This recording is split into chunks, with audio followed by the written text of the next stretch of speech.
Good morning, colleagues. I want to do a sound check and a visual check.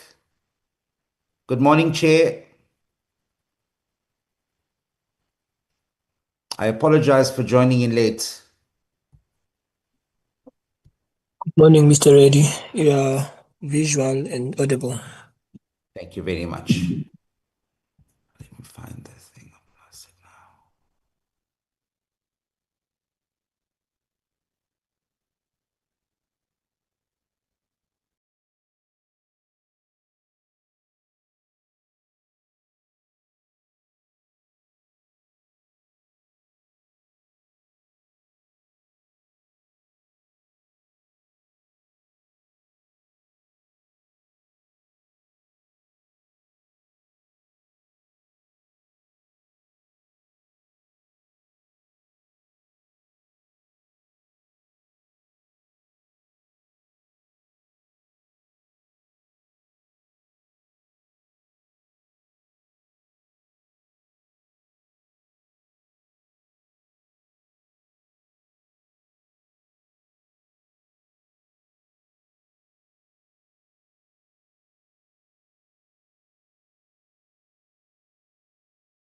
Good morning. As usual, we start at 9 o'clock and we are on time. Good morning and welcome to everybody at this meeting this morning. May I just find out who will be leading this presentation for the department? Morning, Chairperson, and morning to honorable members and colleagues. I'm here leading and supported by Honorable DMC Tlulu, and then administratively, Chairperson I'm Melvin DG, supported by DDGs. Thank you. Thank you very much, and good morning to everybody at this meeting this morning, and hopefully we will have a fruitful meeting. We will look at the revised water pricing strategy that will be presented to us this morning. I would then ask us that we quickly have a moment of silent prayer or meditation.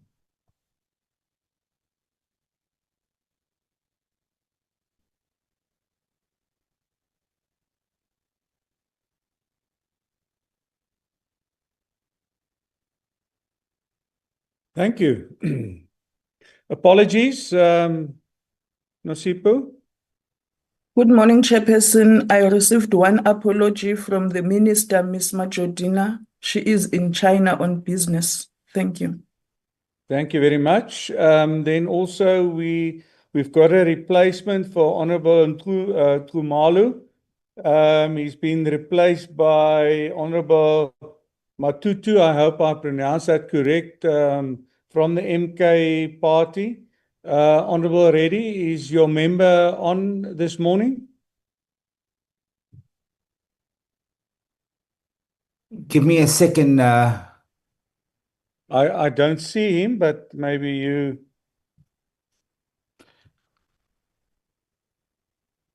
Right. Whilst we find out whether he's on, any other apologies from members? It seems there is no further apologies. Deputy Minister, may I then hand over to you and Honorable Sitolo to lead us in this presentation. Thank you. No, thank you very much, Chairperson, and a very good morning to you, all the members of our portfolio committee, our deputy minister, my brother Sitlulu, the Director General Sean Phillips, the DDGs that are supporting him here, especially Zwane, who's responsible there in the team. And firstly, let's convey our sincere thanks and gratitude about the budget vote debate in the National Assembly. For vote 41, we had that particular engagement with your support. And then equally, Chairperson, we also had a very good engagement in the Council of Provinces. Today, Chairperson, with your instruction and request, we are focusing on a matter that is actually an important matter, especially in South Africa and elsewhere. In the main, it deals with what we call it the user pay principle, which is an important aspect because you know that water has a social, economic, environmental, and security value. But it also deals with issues of the polluter pay principle. These matters, Chairperson, are matters of law. This matter of water use charges is covered by the National Water Act that was passed by Parliament in 1998. And members will find time and space to look at Chapter 5 of the National Water Act, where these matters are discussed, especially from Part 1, from Section 56 to Section 60 of the National Water Act, where it makes provision around the question of water use charges. And the water use charges, you need an instrument or a policy called the pricing strategy. And in the main, it has to deal with issues of the measures that must be put in place for the provision of water resource management services, as well as the financial and economic measures to support the implementation of strategies that are aimed at water resource protection and conservation for the beneficial use of all water users. And in the main, these matters never only found a resonance within the National Water Act, but then they did find space, chairperson, with respect to our Lordstam, the Vision 2030, the NDP, clearly spelled out the importance of a pricing strategy, which is part of the user pay principle around the question of water resource management and services, but it's also capsulated in our important strategy for water called the National Water Resource Strategy. And then lastly, you have to look at the question of the medium-term development plan. In other words, you can't read this issue of water use charges and the pricing strategy within that particular context. We want to indicate that this is an important work that has not started now. It has started more than 10 years ago. And the minister from time to time has been actually imposing these water use charges, from water use charge for development, for bulk, but with little control around the issues of retail. The retail one, chairperson, we must indicate, is the one that has to deal with water services and sanitation provisioning, so that we don't have a problem. Now, chairperson, because there have been some discussions and some issues of discord, you will know in the last administration, a strong view that the department can't be a price setter, but at the very same time be also a beneficiary. Then discussion had to happen between the presidency, National Treasury, and ourselves, including SALCOM. We ultimately came to a decision that we need an economic regulator for these matters, so that at least there is issues of consistency, there is issues of predictability. But in the last water indaba, including in cabinet, when it adopted the medium-term development plan for this 7 administration, we agreed on fundamental reforms, that the department will proceed with an independent economic regulator, like other economic regulators, but it will be for the entire value chain. It can't only be for the development charge and the bulk charges, but it must also include the retail. But today, we're not on that matter, chairperson, around the issues of the reforms.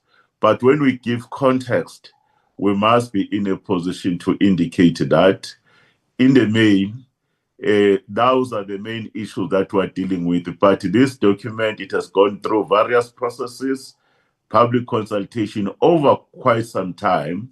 And in those consultations, very fundamental inputs we have received from various water users, including government entities. They've all been factored in, and our department has gone through various processes. It has been concluded. Minister of Finance has done concurrence as required by law. I'll allow Dr.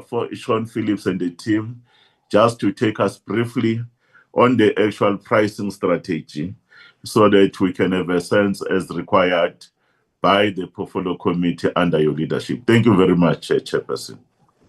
Thank you, Deputy Minister DG.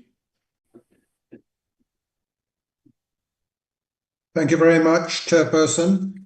Just to add one or two context issues. We have emphasized in our presentations to the Portfolio Committee that the fiscal system and model of the country is that water must be financially self-sustaining. Apart from the portion of the equitable share, which is supposed to be used by municipalities to provide free basic water to the indigent, the whole water sector across the value chain is supposed to be financially self-sustaining. And apart from the infrastructure grants, which are meant to address historic backlogs, such as the MIG WISIG and RBIG. So given that the water sector must be financially self-sustaining, and given the fact that it's a monopoly industry, then pricing becomes a key issue, the pricing of the water. Because water, for it to be financially self-sustaining, water must be sold at a price which covers the cost of producing it. Now, this presentation is on the raw water pricing strategy, which is something which is required in terms of the National Water Act. The National Water Act explicitly states that the National Department must produce a raw water pricing strategy periodically, which must be signed off by the Minister of Finance and also must be approved by the Minister of Water and Sanitation. The price of water which is sold by municipalities is governed separately, and the price of water charged by water boards is also governed separately. Those are, you could say, municipal prices in terms of the constitutional division of responsibilities, and they're governed by the Water Services Act. In terms of the Water Services Act, the Minister of Water and Sanitation approves the water board's prices. So that's not covered in this presentation, the water board's prices, because this presentation is only on the raw water pricing strategy, which in terms of the law, the National Water Act only covers raw water. Water board prices are covered separately in terms of the Water Services Act. The other key point to note is that currently there's no national government regulation of water prices set by municipalities. It's not like the electricity sector where you have the National Electricity Regulator, which regulates electricity prices set by municipalities. That doesn't yet exist in the water sector, but that is one of the main reasons why, as we've reported to the PC previously, we are in the process of doing a business case for an independent economic regulator for the water sector, which will regulate water prices across the whole water sector. That business case will then lead to a bill which will have to come to Parliament for the establishment of an independent economic regulator for the water sector. And once that is established, this process of having a raw water pricing strategy would then be handed over or implemented by the independent regulator in future, which would regulate prices of both raw water, water board prices, and municipal water prices. With those few words of context, let me hand over to Suzani to present to you on the raw water pricing strategy. Thank you, Suzani. Thank you, TJ. Good morning, honorable members. I've just switched on the video so that my face can be known, but I'm going to switch it off to manage my broadband. Apologies for that. To start with the presentation, this slide is just showing the areas of operation in the country. As DJ has said, the raw water pricing strategy is applicable in line with the National Water Act, and it is to provide the general water resource management and the resource development. So all the dams that needs to be built and all the resource management functions that are managed on a national level will be taken care of on a national level. And the role players in the space is the department, the Trans-Caledon Tunnel Authority, the catchment management agencies, and within the department, we are doing the operations and maintenance and some of the infrastructure development that may not be needing loans to fund it. So that is being covered all under the National Water Act. And some the pricing strategy is also informed by the National Water Act, as the said, from Section 56 to 60. That is where the pricing strategy lies. And then the bulk potable water supply and the distribution thereof is seen as the local government space, though the bulk water potable supply, the water boards are playing in that space, and this function is informed by the Water Services Act, and the pricing tool under the Water Services Act is called the Norms and Standards for Tariff Setting. It is under Section 10 of the Water Services Act, and it was also recently approved, where it informs how the water boards and the municipalities should be setting their prices. And from this schematic, you can see that the money flows from the end users to the municipalities, to the national department, so that the whole water provision can be taken care of. Next slide, please. Now, when we look into the pricing strategy, the purpose of it is to ensure that the resource quality objectives, as outlined in the National Water Resource Strategy, they are taken care of.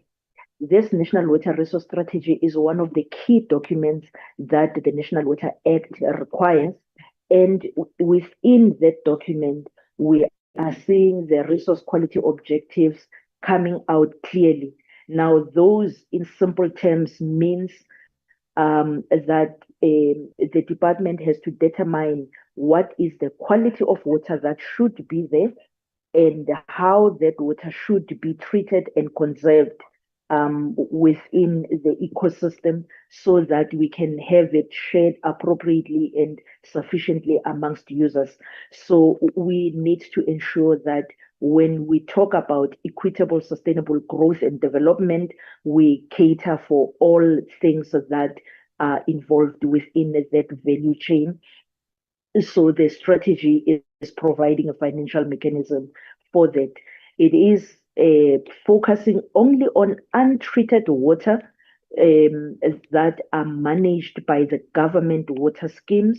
So meaning that all the dams, the canals, the rivers, bowls, anything that is within the purview of the custodianship of the minister in terms of the National Water Act, this will be applicable. Wherever there is infrastructure that is privately owned, we are not pricing for that, but we price for what is owned on a national space. We are trying to ensure that all the reforms in the sector are provided for transparently and predictably, especially when it comes to pricing, so that we don't overburden the users with the prices. Next slide, please. The objectives of the strategy, as I said, is to ensure that the resource quality objectives are fully covered. We are sitting with the issues of water quality right now. So those are part of the resource quality objectives, where the standards are set and they need to be met. And we need to ensure that whatever rehabilitation is appropriately funded to make sure that we have our rivers in a good standing. It is work in progress, but we are hoping to get there soon. We need to ensure that the water resource management systems are costed in a fair and effective manner. As I said earlier, not to burden the end users with unnecessary cost. And we are trying to build some prudency into the system by structuring the tariffing in an appropriate manner. The next objective is to ensure that all the entities are adequately funded and they operate the infrastructure as required. Because if there is any lack in the operations and maintenance, as DG has referred to, that may lead to the infrastructure collapse over time, and that is something that we don't want. So we need to fund the institutions accordingly so that they can sustain the infrastructure well into the future. We are also trying to make sure that all the objectives in the National Water Resource Strategy 3 as it was also recently approved, are all taken care of. Members would, when they read the National Water Resource Strategy 3, they would realize that in Chapter 16 of that document, pricing strategy is linking directly into that, and it talks to how all the objectives as outlined in the strategy are being funded, together with how the institutions that are implementing all these are expected to operate. We are trying to provide for financial sustainability within the water management institutions. As DG has said, the water provision is a self-sustaining activity, meaning that there is limited or very little contribution from the fiscus. So we need to make sure that whatever it is being built, it is actually collected so that the institutions can sustain. And lastly, we are promoting efficiency and appropriate water use so that we can conserve the water well into the future, and we can make sure that the economic benefits are well enhanced, so that there could be a fair balance between the economic benefits and the social benefits of the use of water. Next slide, please. Now, when we look into the principle, DM made a reference to the user pay principle and the polluter pays principle.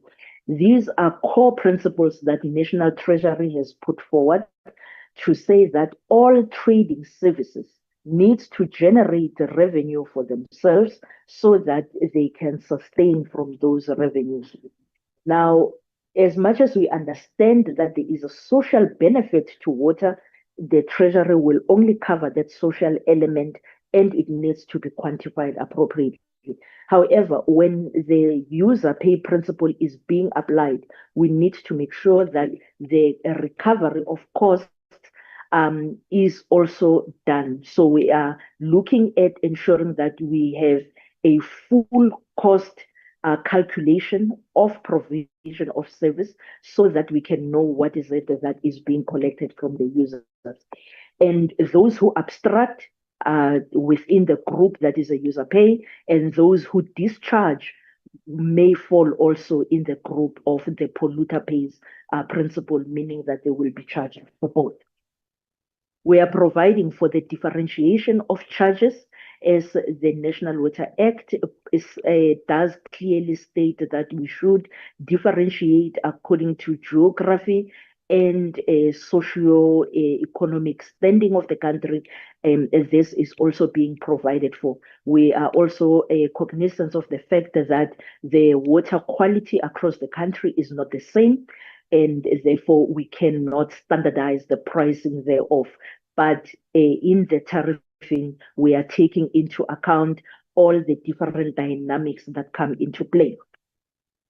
The fourth principle is about protecting the ecology. This is where the resource quality objectives are sitting, to say that in whatever we do, we need to make sure that the fishes and the environment that cannot take care of itself is appropriately managed. So it is everybody's responsibility in the country to make sure that we all protect our environment, and we need to ensure that that function is appropriately funded. We are also providing for accountability and governance, where we say that where reserve funds need to be accumulated before they are being utilized, there is clear accountability of those funds, and it is put in a separate account. And when those funds are being utilized, we can actually trace how those funds are utilized, so that we can be able to respond to public questions whenever they arise, and demonstrate that the public money is being used in the right manner. The last principle talks to equity and affordability, where we say everybody has got the right to equitable access to water, and we need to also make sure that whatever tariffing that we determine is within the affordability range of the users. We know that affordability is a very subjective discussion or the matter, in that everybody decides on what their affordability level is. However, we are developing now a socio-economic impact tool that will over time be able to tell us what is the level of impact of each tariff that is being approved moving forward. Now, in terms of legislation, we said that it's informed by Section 56 to 60 of the National Water Act, where 56 requires the Minister of Finance to give us concurrence before the Minister of Water and Sanitation can approve and gazette the document. The first strategy was developed in 1999. Then it was updated in 2007. The recent update was approved in 2024 in June, where it covered all the gaps that we saw in 2007. We have made strides to align the pricing strategy with the water research levy, so that the users can be appropriately charged to cover that levy. And we have made an attempt to try and make sure that we comply with Section 42 of the MFMA when it comes to the consultation process on the raw water space, because municipalities are one of the main clients in the space. Next slide, please. Now, with the revision of this document, it started way back in 2012. We did the first round of consultations in 2015, where we received extensive comments that necessitated a redrafting of it. And in 2022, we've consulted again after taking the 2015 comments into account. This time around, we have had also a significant number of comments that came through, but we realized that in all those comments, only about 133 were pricing related comments, and we managed to address all of them. Where the comments were not having a material effect to the change in the document, we provided a response to all the stakeholders that given us written comments. Otherwise, where there was an impact into the document, we also responded to that. Out of the 133 comments received, 21 were in writing, and we responded to all the users as such. And then in January to April 2025, we went out again to the stakeholders to inform them of what was approved and gazetted on the 21st of June. Next slide, please. Now, this is a schematic that is aligning to slide 2 that we started with. Here, we are trying to show the whole water value chain, how it follows each other. Members would notice that the pricing strategy is sitting on the first tier of the tariffing, which is price point number 1, 2, and 7, are catering for water resource management functions, catering for resource development functions, and the waste discharge, putting water back into the rivers. Now, the other tiers, tier 2 and 3, they are on the water services space, and they are governed by the Water Services Act. But when you look at how the money is expected to flow, the price charging from 1 to 4 is the input cost that adds up to where the consumer pays. And then when you look at the sanitation side, the points goes from 7, 6, 5 back to 1, because that is where the end user is paying, and yet the money needs to roll back up on both sides. Next slide, please. Now, in terms of the water pricing strategy, one of the key changes was to rearrange the water user categories. In the 2007 version, we had only 3 categories, which was domestic and industry, irrigation, and stream flow reduction. Now we have unpacked those to 6. How we've unpacked, we've taken domestic and industry and unbundled it into 3, where strategic users have a category by themselves, industry and mining have a category by itself, then the municipal is having a category by itself. We are looking at municipal as having to cater for domestic households, and they need to have a different pricing mechanism. One of the impacts was that when in 2020, when the minister issued a 0% increase, that was that got to the industry as well when the minister actually targeted households. So now in this manner, we can be able to target what the category that is needed. We have introduced non-consumptive use category, of which never paid for water before. And we are saying from now on, they need to start contributing to the water payment. There is a specific slide. I will unpack that.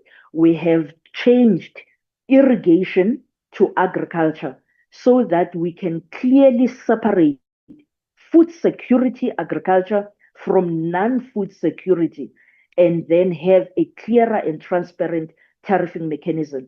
When it was irrigation, everybody was benefiting on the provisions, and some of them were making an excess profit that was not benefiting the rest of the country. Stream flow reduction remains as it was. Next slide, please. Now, with the categories of charges, we have water resource management charges on the abstraction side and on the waste side. That is remaining the same as it was in 2007 version. This is a charge that is applicable or that will fund the catchment management agencies as they operate in the space. We have the water resource development charge. This is for all our dams, our canals, and the operations and maintenance in that space. It is going to be clarified in the following slides. The new charge that is being introduced is the waste mitigation charge. Those who discharge pollutants and are not complying to the license conditions, they are going to be subjected to this charge so that we can generate some funds to rehabilitate the resource to be in line with the quality objectives. Remember, the quality objectives just says what is the standard that should the river be in, and this charge will help us to maintain that standard. Water research levy is also filtering through as it was in 2007. And the pricing strategy is just providing a mechanism to collect that revenue on their behalf. The economic regulator charge will be a new charge that will come online only after the National Water Act revision has been approved. And this will cover the functions of the economic regulator, as DN has outlined earlier. Non-consumptive charge, as I said earlier, is a new category that we are going to be charging for. Right now, we are busy doing a study of how to calculate the tariff formula for this particular category. Once those studies are done, we will consult the affected stakeholders before we implement that particular charge. Next slide, please. Now, the infrastructure charges are falling within Section 56 2B of the National Water Act, where it clearly states that we need to fund for the planning of the infrastructure across the country, the design and the construction, the pre-financing where it is required, and the cost of the operations and maintenance, as well as the return of assets and the distribution of water. So these are all provided for within the pricing strategy as well, the same as we have provided for the resource management charges. Next slide, please.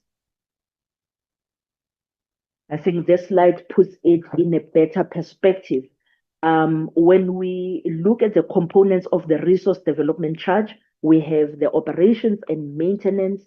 This covers the day-to-day running of the infrastructure, making sure that small things that can be fixed quickly are fixed, and it covers all the fixed costs and the variable cost of running every infrastructure on a daily basis. The depreciation, all the infrastructure, it does have a depreciation component. Now, according to the pricing strategy, this is to provide funding for the rehabilitation of the assets when needed. Now, in the past, this depreciation cost was kept, so it was not collected as it should, leading to the backlog that DG has referred to, because there was just no money coming in to augment that particular capping as it was done in the past. Same with the return on asset. This is meant to be a reserve account for the improvements and the expansions of the assets over time. As the population grows, as the impact in the sector grows, we need to make sure that our water infrastructure catches up. However, we have a backlog on this one as well, because it was also kept in the 2007 version of the strategy. Therefore, no monies were collected to catch up with the changes and the growth.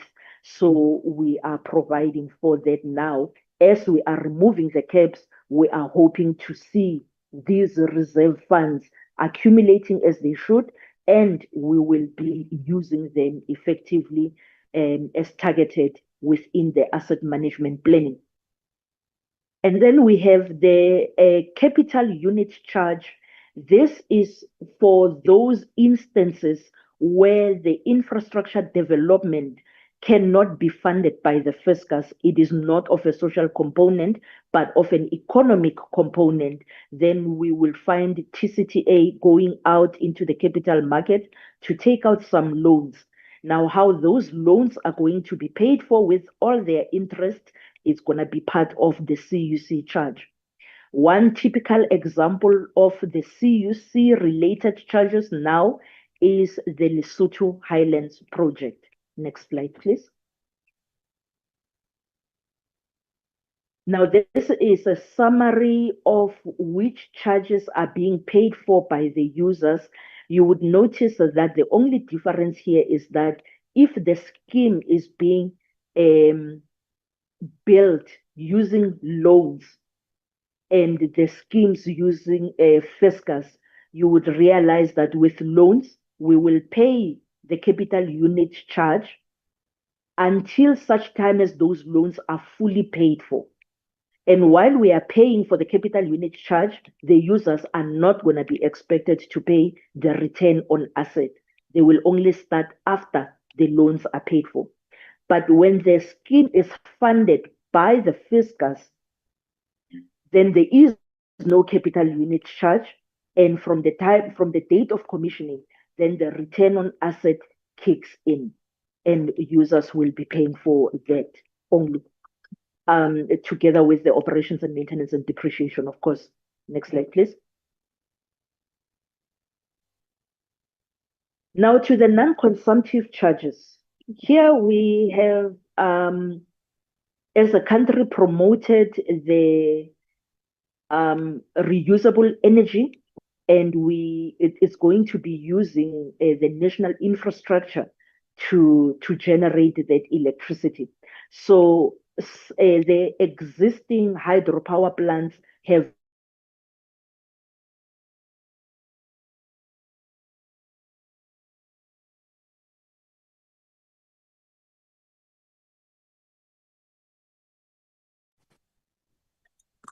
DG, I'm not sure whether it's meant a chairperson. I think it's the presenter. DG, if you can, if she's struggling, we can get herself to proceed, or Zwani to. If she has a problem of network, we can't hear her. Are you back, Sizani? And then if she can pick up the pace, please. Yeah, I would like to finish in 10 minutes time, please. Please, yeah. Okay, Sizani doesn't seem to be back. Let me finish. So the non-consumptive use charge applies to use of water for non-consumptive purposes, such as putting solar panels on the surface of the dams to generate electricity, or such as using water for hydropower generation purposes. Next slide. There's also a charge for the Water Research Commission, which is provided for in terms of the Act. So it's also important that the costs of the Water Research Commission be funded. They play a key role in assisting the department and other stakeholders in managing the water sector in an informed way. Next slide, please. And Sizani covered the issue of the regulator charge.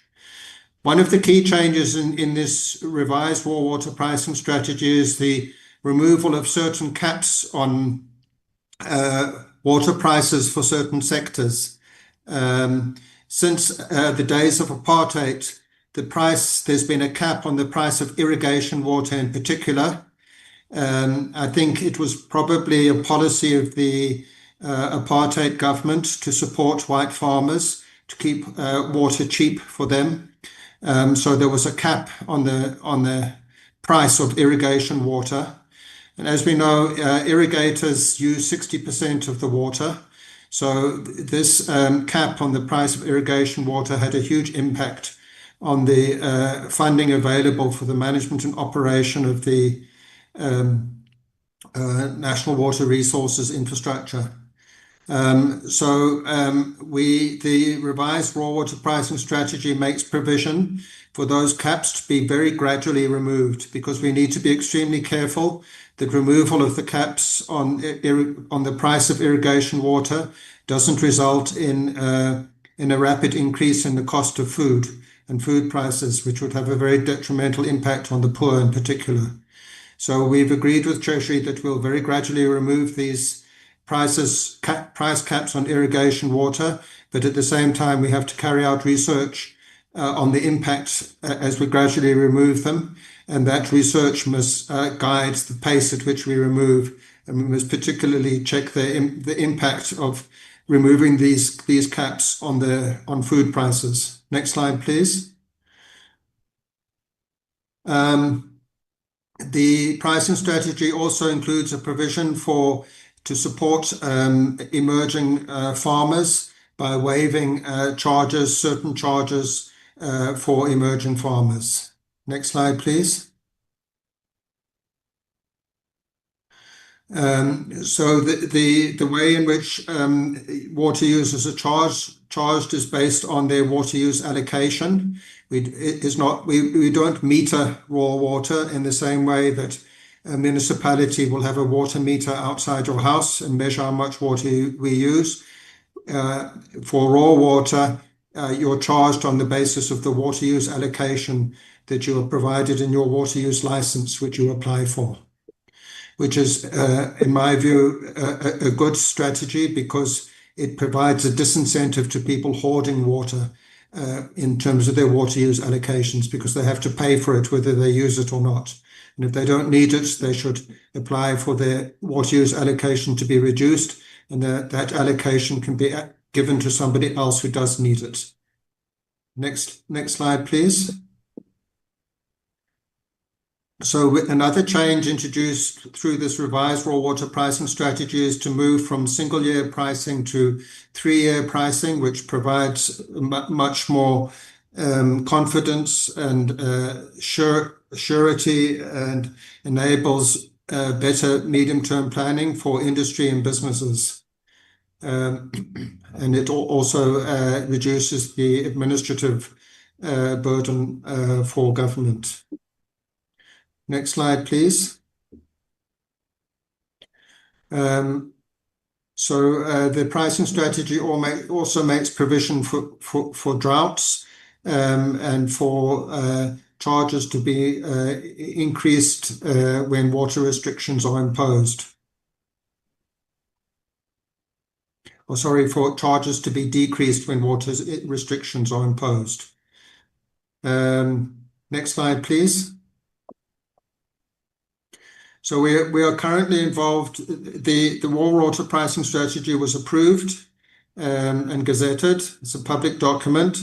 But because at the time of its approval, the price has already been set for this year, the pricing strategy is only going to be implemented from the next year cycle, but we're using this time in the meantime to consult widely with water users about the implementation of the new water pricing strategy. Next slide, please.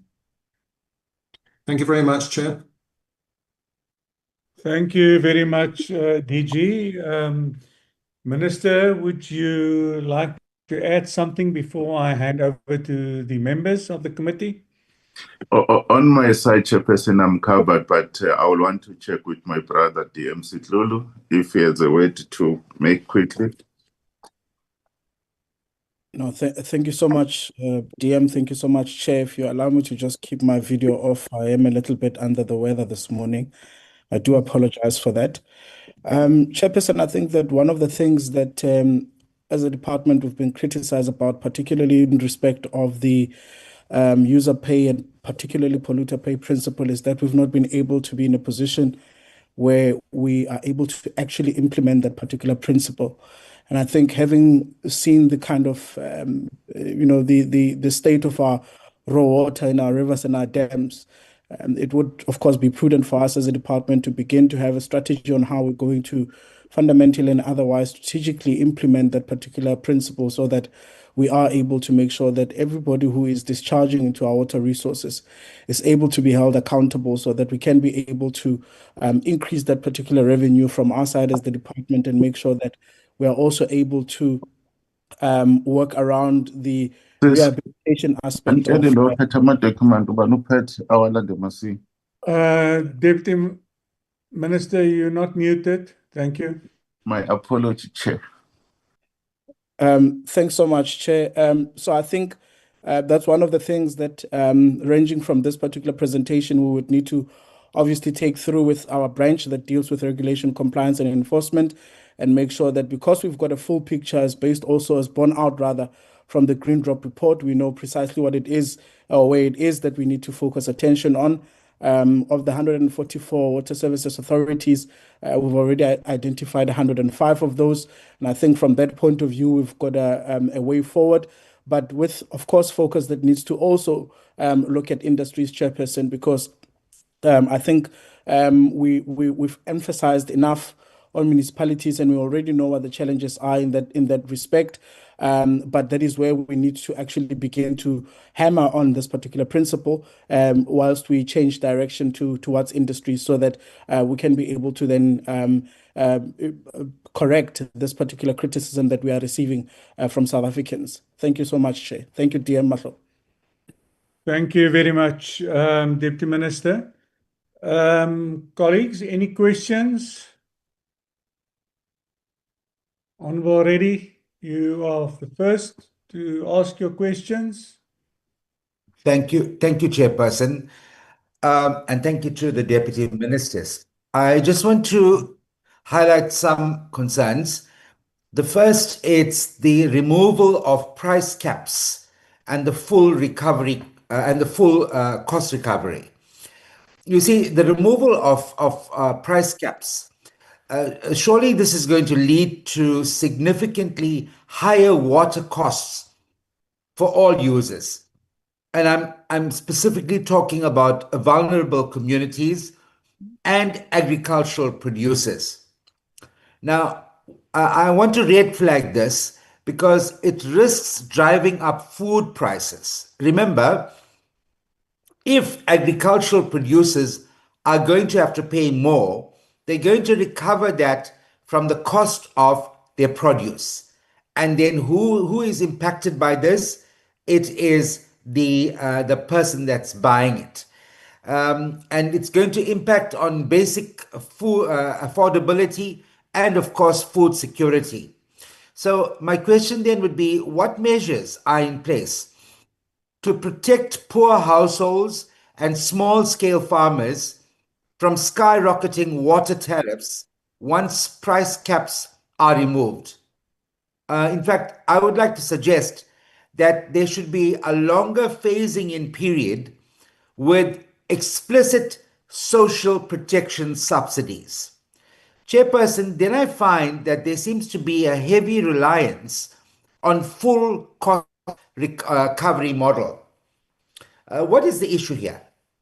The emphasis on full cost recovery without clear government subsidy mechanisms, they contradict the principle of water as a basic human right. This approach, what it could do is privatize access to water, prioritizing revenue over equitable access. My question to the department would be, how does the department reconcile the constitutional right to water with a strategy that prioritizes profit-centered cost recovery? Our suggestion here would be that there must be a clause that's included that protects the indigent and rural users through state-funded cross-subsidization. Chairperson, the issue of the impact on food security and agricultural viability.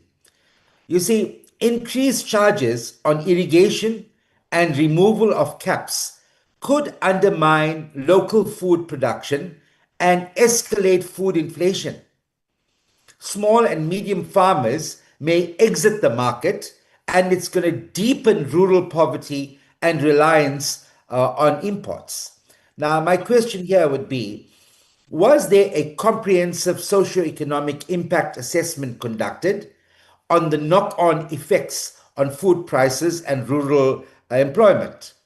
We'd like to suggest that there must be an urgent impact study done before implementing this proposal. There's also weak clarity on drought relief and climate adaptation, because the strategy mentions provision for drought but lacks detailed, proactive climate resilience funding or explicit mitigation support. We seem to be reactive rather than proactive in our approach, and this is going to leave farmers and municipalities vulnerable. So my question here would be, why is there no dedicated drought adaptation fund within the reserve fund to protect communities? We'd like to propose, and we'd like you to consider this, the creation of a ring-fenced climate resilience reserve. There's also vagueness around the economic regulator and institutional readiness. What is the issue here at stake? The institutional arrangements for the economic regulator are still to be finalized. That's what we're told. We'd like to red flag the potential governance vacuum and possible mismanagement during transition. My question is going to be, how will accountability be ensured during the transitional period before the regulator is fully functional? What we'd like to suggest, Deputy Ministers and DG, is that there needs to be clear timelines and oversight mechanisms before charges are approved. Finally, there's unclear implementation guidelines and management mechanisms. You see, guidelines still under development, uncertainty on how charges will be accurately measured and enforced. This opens doors to misbilling, corruption, and conflict with users. So when will clear and detailed implementation guidelines be published, and will Parliament be consulted on these?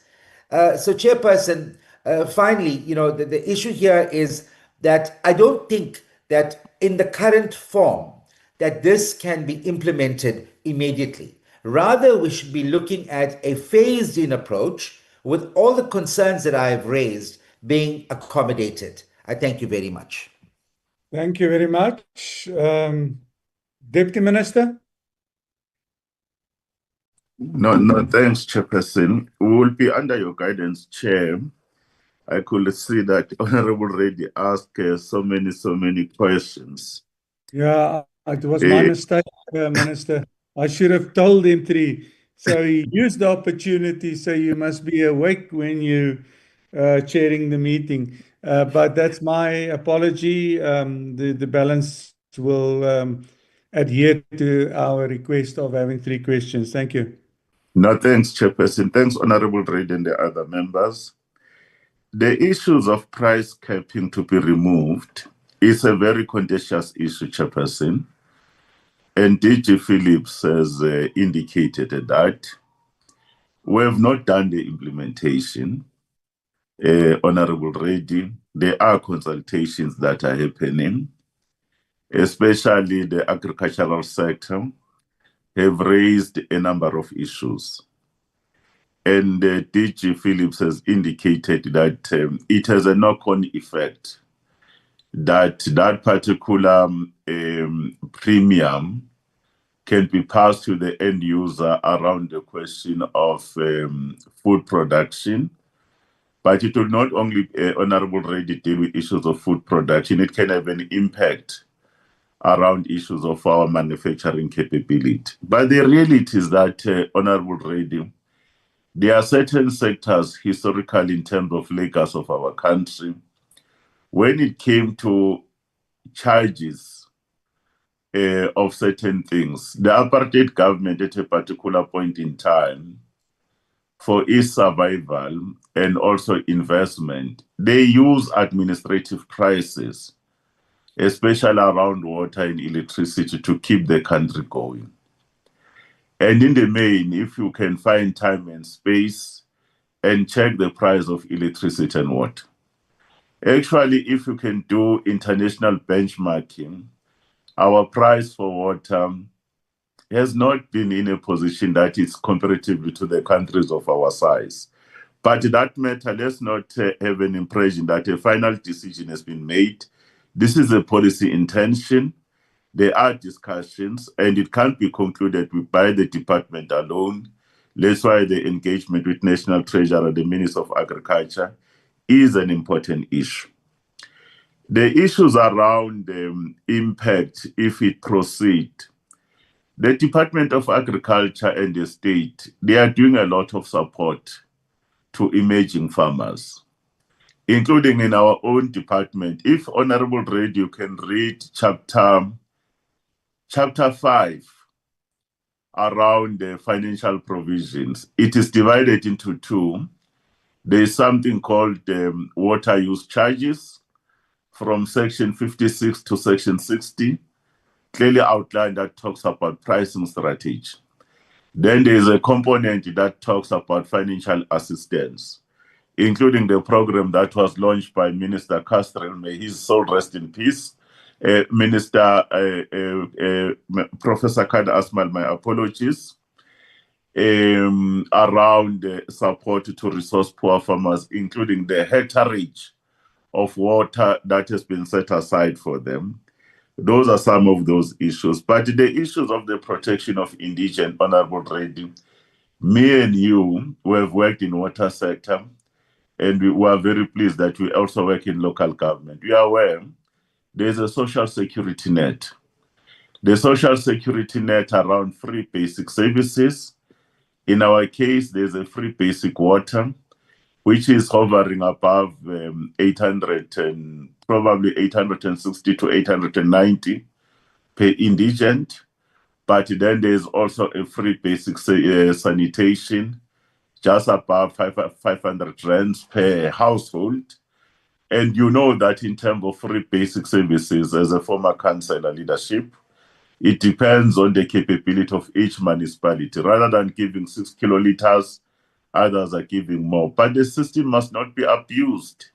But equally, those who are deserving, the systems in local government must be so reliable that there is no double dipping, but those who deserve, they get to be given that. There is a support system. Well, there might be a debate, Chair, whether the system is adequate or not adequate.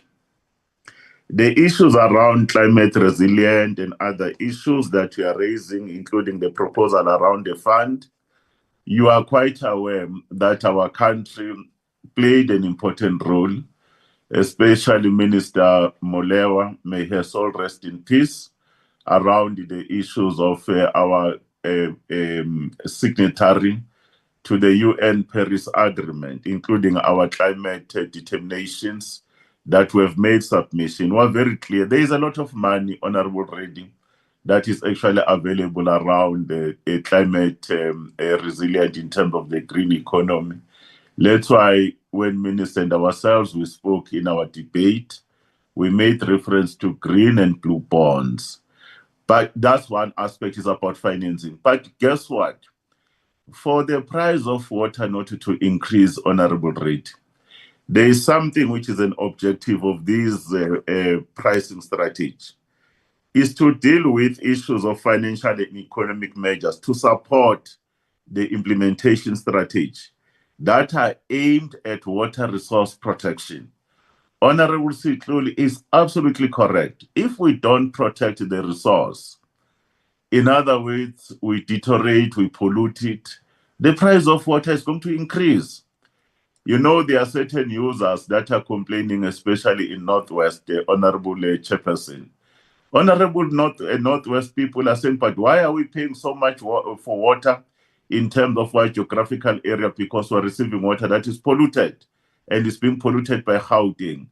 Then the question of differentiation and the pricing strategy is so clear around the issues of the pollution charge, the wastewater discharge charge system, that it must be implemented. And ourselves, we are looking to say, but how do we ensure that the ongoing pollution that happens is doing them? Then the other issue, Honorable Reddy, every boat who uses water must engage on a management practice called water conservation and demand management.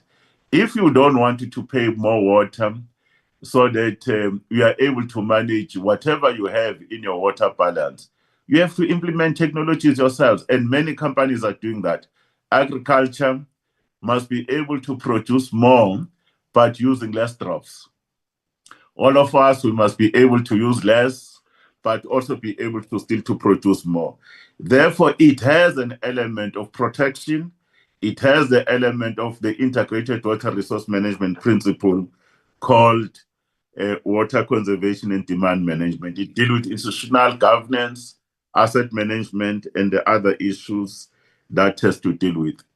This issue, we're not dealing with the pricing for the first time. The pricing of water has been there, and in the main, the ministry has been leading these matters, working with yourselves over years.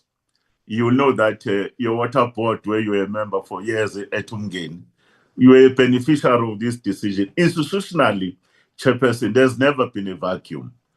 But when the decision was being made and there were complaints by other users, especially Salga, we then had to introduce with National Treasurer. I know Deputy Minister Babela at the time, Mason and myself, we worked all of us together when there was a paper with Mshid and the others. We actually produced a document that had to deal with the issues of the establishment of an independent economic regulator for water pricing.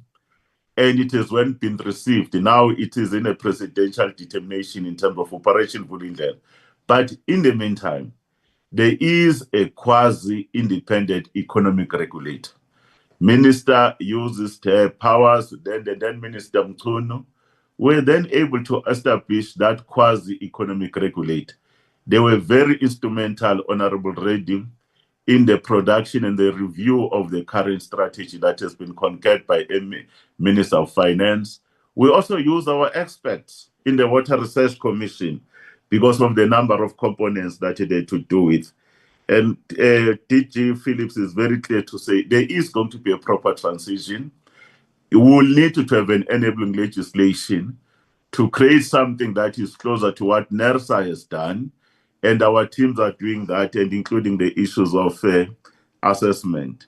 Therefore, to suggest that there are no guidelines and other processes, they are in place.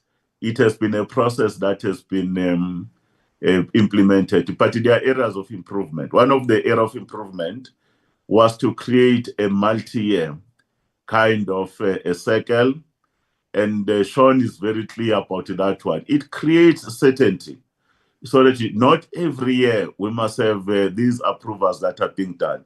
But at the time when we are ready with the business case and the issues of the proper legislation that will come for the establishment during this administration, Chairperson, we'll have no problem. We'll come to you. We'll share what are we going to do. Thank you. Thank you. DG, would you like to add to this? Yes, please, Chair. We do agree with Honourable Reddy that there's a chance that gradually removing the price caps on irrigation water could lead to increases in food prices. We had very detailed discussions with both National Treasury and the Department of Agriculture on this issue, and that is why the Treasury approved the Minister of Finance approval for this revised raw water pricing strategy has a condition in it that DWS, in consultation with the Department of Agriculture, must only gradually remove the caps and must carry out exactly the kind of study that Honourable Reddy is talking about. We're going to be hiring professional economists to do a proper economic impact assessment as we go through each stage of very gradually removing the price caps. The problem is that if you look at the infrastructure that is used to provide irrigation water to farmers, it's the dams and it's canals, irrigation conveyancing canals. Many of those irrigation conveyancing canals are in a bad condition because they haven't been adequately maintained, because we don't get enough water. We don't get enough revenue from the sale of water to farmers because of these caps on the price of irrigation water. So this current situation is unsustainable. If we carry on with this in the same way without doing sufficient maintenance on that conveyancing infrastructure, it will mean that the farmers eventually won't get water, let alone have to pay more for it. That conveyancing infrastructure has to be properly maintained and rehabilitated so that it can continue to provide the water required by the farmers. Honourable Reddy suggested that there should be a subsidy for it, but where would the money come from for that subsidy? There's no money currently in the fiscus for new programs and new subsidies. The subsidy would have to be large. Our budget is already reducing in the medium term because the country's economic growth is insufficient to enable increased levels of tax revenue, and all of government has had to endure expenditure reductions because of the fiscal situation. And Parliament has just recently refused to approve an increase in VAT, which would have enabled increased money in the fiscus to be able to do new things such as this. So the question is, where would the money come for subsidy for this? And given the fact, and given that water is an input cost for commercial infrastructure, and maintaining the infrastructure to provide that water is part of the input costs, isn't it more economically efficient for the input costs for agriculture to be priced realistically rather than to be subsidized? The Honourable Reddy also asked, what about the impact on small and emerging farmers? We do have a slide in our presentation to say that the raw water pricing strategy does have measures in place to protect small farmers. I forget what the slide number was, but there's a slide. Yes, it's slide 17. Goes into detail of how emerging farmers are going to be given a waiver for raw water pricing strategies from paying for the raw water, and the detail is in slide 17. So we have made for provision for the impact of this on small and emerging farmers to be taken into account. Just in summary, we are going to be doing proper economic analyses, which we will share with Treasury and the Department of Agriculture on the impact on food prices. And Treasury will require us to slow down the removal of the caps if it does result in an increase in food prices, which is harmful to the economy and harmful to the poor. The Honourable Reddy's suggestion of a dedicated charge for climate resilient funding, if we did consider that, it would further increase the cost of raw water. It would add to the price, and as DM Maklobo has indicated, there are other mechanisms in place in government to deal with disaster management and climate resilience. On the issue of what Honourable Reddy called a transition period before the independent regulator is established, we've effectively been in a transition period since the late 1990s. It's not new. The current situation where we have the raw water pricing strategy, which is approved by our Minister and the Minister of Finance, and is then implemented by the department, has been going on since the National Water Act was passed in the late 1990s. So nothing is going to change in that regard. We're going to continue to implement as we've been doing in the 1990s, since the 1990s. Once we get to the stage where the independent economic regulator is established, and we don't yet know exactly how it's going to work and exactly what roles and responsibilities it will have, because we still have to complete the business case for it, and we still have to draft a bill and bring the bill to Parliament. So there's a long process that still has to be done before an independent economic regulator is established. Once we have that clarity through the bill, then we'll be able to start talking about a transition phase from the current arrangements to how things will be managed by the independent economic regulator. But I don't think that affects the implementation now of this revised raw water pricing strategy. And then finally, just on the implementation plan or guidelines, we do have a draft implementation plan or guidelines in place. As I indicated, this raw water pricing strategy is only going to be implemented from April 26. And in the meantime, we are using this time. It would be wrong for us to just put implementation guidelines and plans, which includes a lot more detail than is in the approved RWPS, to just develop it ourselves and issue it. It's very important that we consult with water users on it in detail and take into account their views on it. So we're using this time now before we start implementing in April 2026 to do that consultation. Chairperson, can I just ask Suzanne if she would like to add anything? You're welcome. I'm covered, DG. Thank you. Okay, thank you, Honourable Reddy. Very comprehensive. Are you satisfied? Chairperson, I'm not entirely satisfied, but I want to thank the presenters, the DG, as well as the Deputy Minister for the responses.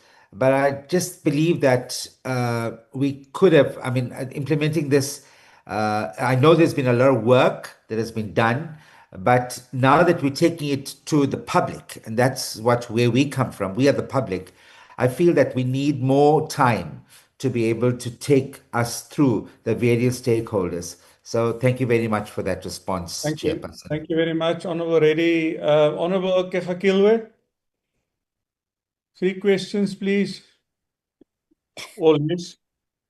Thank you, Chair, and good morning, honorable members, DM and the delegation from the department.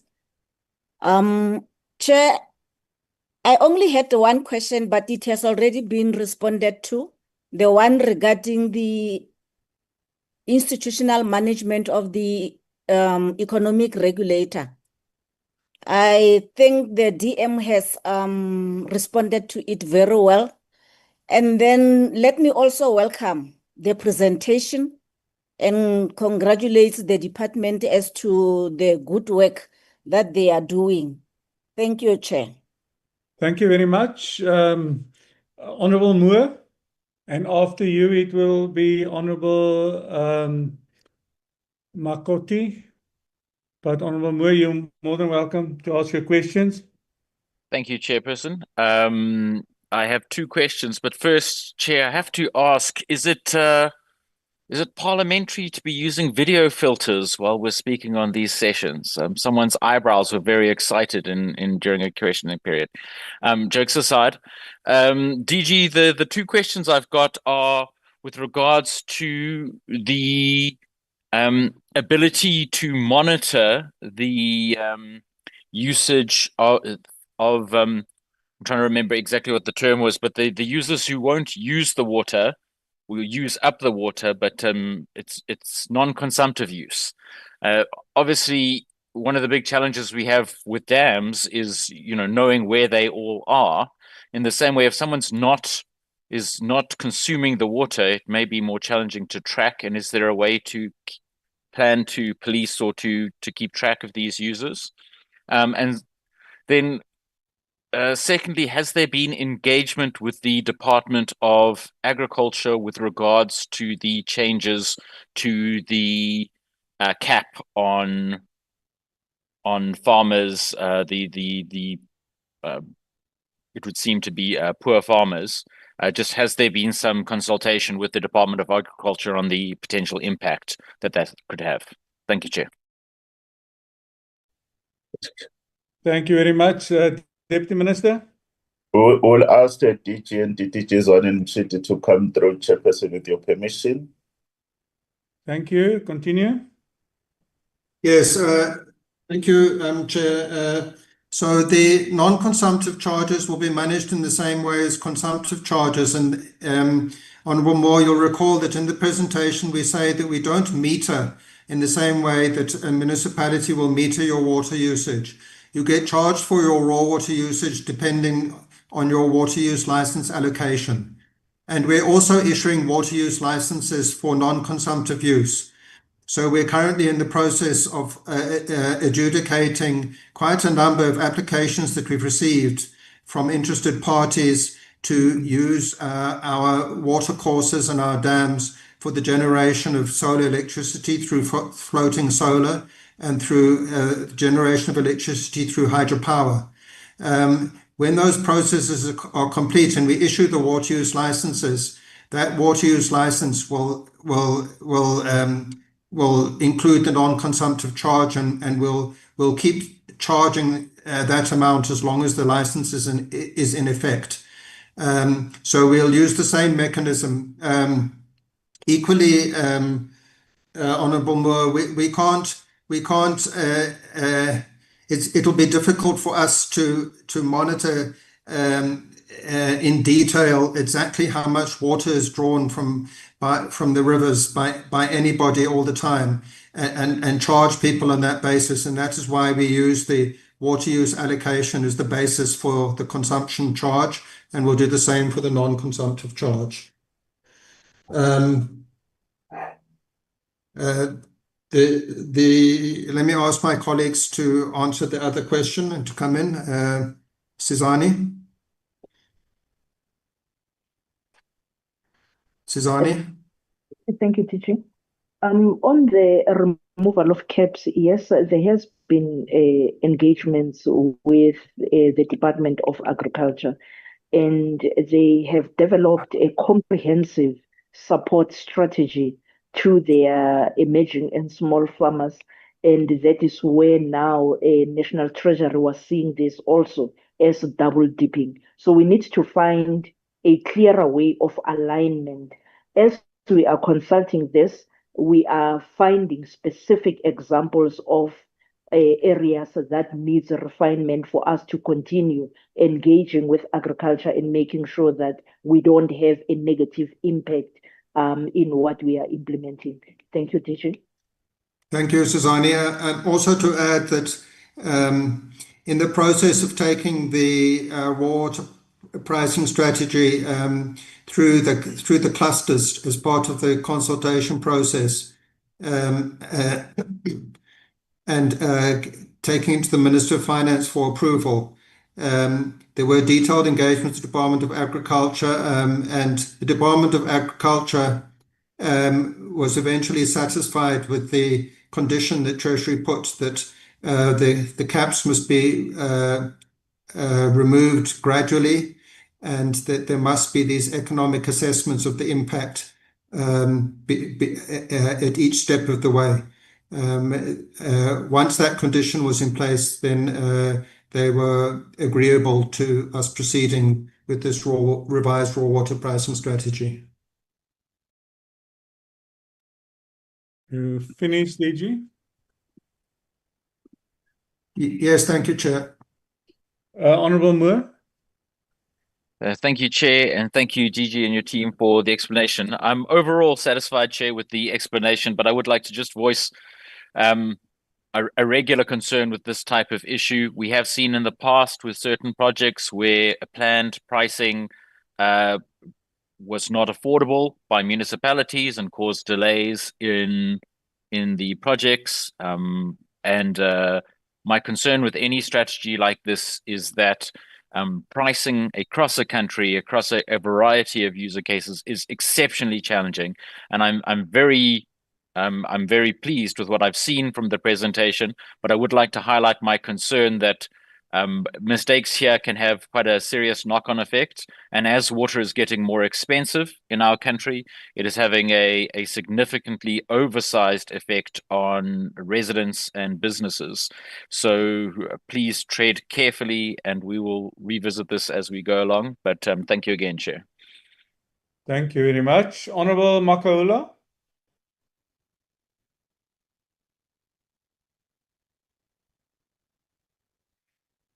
Mzela. You can continue, Makoti. Thank you very much, Chair Ngibingelele. I hear me? I can hear you, yeah. You can continue. Oh, thanks. Ngibingelele lapho ngibingelele nakuma presentation kanjalo nakuma colleague. No la Chair. Okwami akunzima kakhulu. Khona la okuvela kancane le agriculture. Le nto agriculture ngokomthetho lomnyango bofanele kakade ngabe kwawusebenzisana nalento kwezolimo ngoba kuyazi ukulima hambisana namanzi. Kuze kwazi ukuthi abantu bangathembeli kakhulu ku government. Bazi ukuthi banezandla bakwazi ukuthi bayalima. Okubhlungu emakhaya akukhulunywa ngendaba yababayi bayofundiswa kuze kube khona igebengu ezifikayo kulolo hlelo osuke solukhona oluthinta ukulima kuze abantu bakwazi ukuyiphilisa baphinde badayise luzongena libe yimigli phakathi ukuthi okay ngizosebenzisa umhlaba lana ngizochela ngenze yonke into kodwa ngizothola u10%. Yini inkinga na ukuthi masifika nezinto ezinhle asiyi kubantu siyobafundisa. Ngidlule lapho. Ngifuna nje lana ngemvume yakho Chair. Ngiyamuzwa umhlonishwa la uMahlobo uthi basenenkinga yamanzi la. Yokuthi imost abantu abasawaphethe basaphethwe yilabantu ababevele becindezelele lelizwe ngenhloso yokuthi basenayo lento ukuthi bafuna uku-oppressa izwe lethu. Umbuzo wami yiziphi izinyathelo ababathathela zona ukuthi baboshwe? Akhona nama-case ababavulele wona na? Ngizoza lana ngifuna ukwazi if uma ngabe sikhuluma ngama-stakeholder ngabe sisho obani, ngoba if mhlambe manje nizosibalela oCocta oSalga ama-traditional leader lawo esinawo Kimina ngeke ngibathathe ngokuthi ba ama-stakeholder ngoba abantu bayahlupheka phambi kwabo, bashaya amatoyitoyi, bayavandalazelwa iy'nto zabo ezifey'letha government. Kodwa asikaze sibabone bekwazi ukulwisana nomasipala to make sure bagcina inzinda infrastructure yethu isebenza kahle. Ikhona-ke into esho u-DG lena abuza khona ukuthi imali zizophumaphi ngoba kwaba nale nkinga yokulwela iVAT ukuthi ingakhuphuki. Kulelizwe sinemali thina si-rich. Why ngithi si-rich? Kunabantu abaqhamuka ngaphandle abanamabhizinisi amakhulu la eSouth Africa abangakhokhi intela. Othola ukuthi basebenza la imali zonke abayisebenza bazisa kuma-country abo. Kulapho-ke yini eniyenzayo nina lapho to make sure ukuthi laba bantu each business nebhizinisi ngabe umlimi ngabe wenzani uyayikhokha intela na? Ngoba abantu bakithi abamnyama banayo intela because abasebenzi. The last one ile nkinga yamadamu. Amadamu akhona amadamu chairperson akawusizi ngalutho umphakathi and kwawona uqoba kavikelekiwe.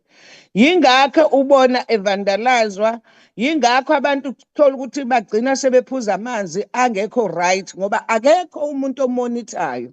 Like nje eThekwini khona la kwavela khona ngithi seHezemeya Dam okwathola ukuthi abantu baphuza amanzi kanti lawo manzi aphuma kulelo damu or reservoir into enjalo anomuntu ofile okwathola sekutholakala ingubo zakhe okwatholakala sekutholakala amathambo. Yini na akabiyeliwe akekho wagadayo kuphela nje bona just mangabe kuthiwa nje nanka amadamu akhona nanka abantu bakhona abanandaba nokuthi lezi zinto ziya. Umbuzo wami uthi-ke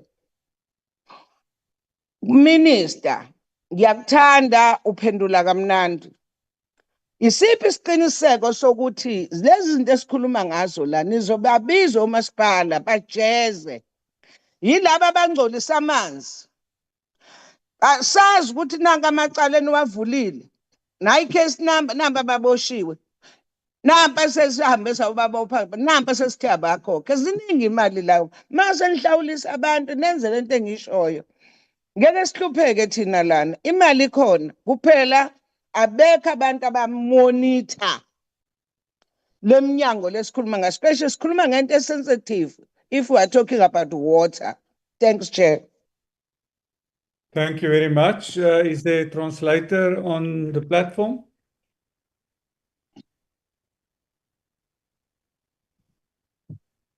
Is there a translator on the platform for the honorable member? Yes, there should be one, Chairperson Nhlanhla.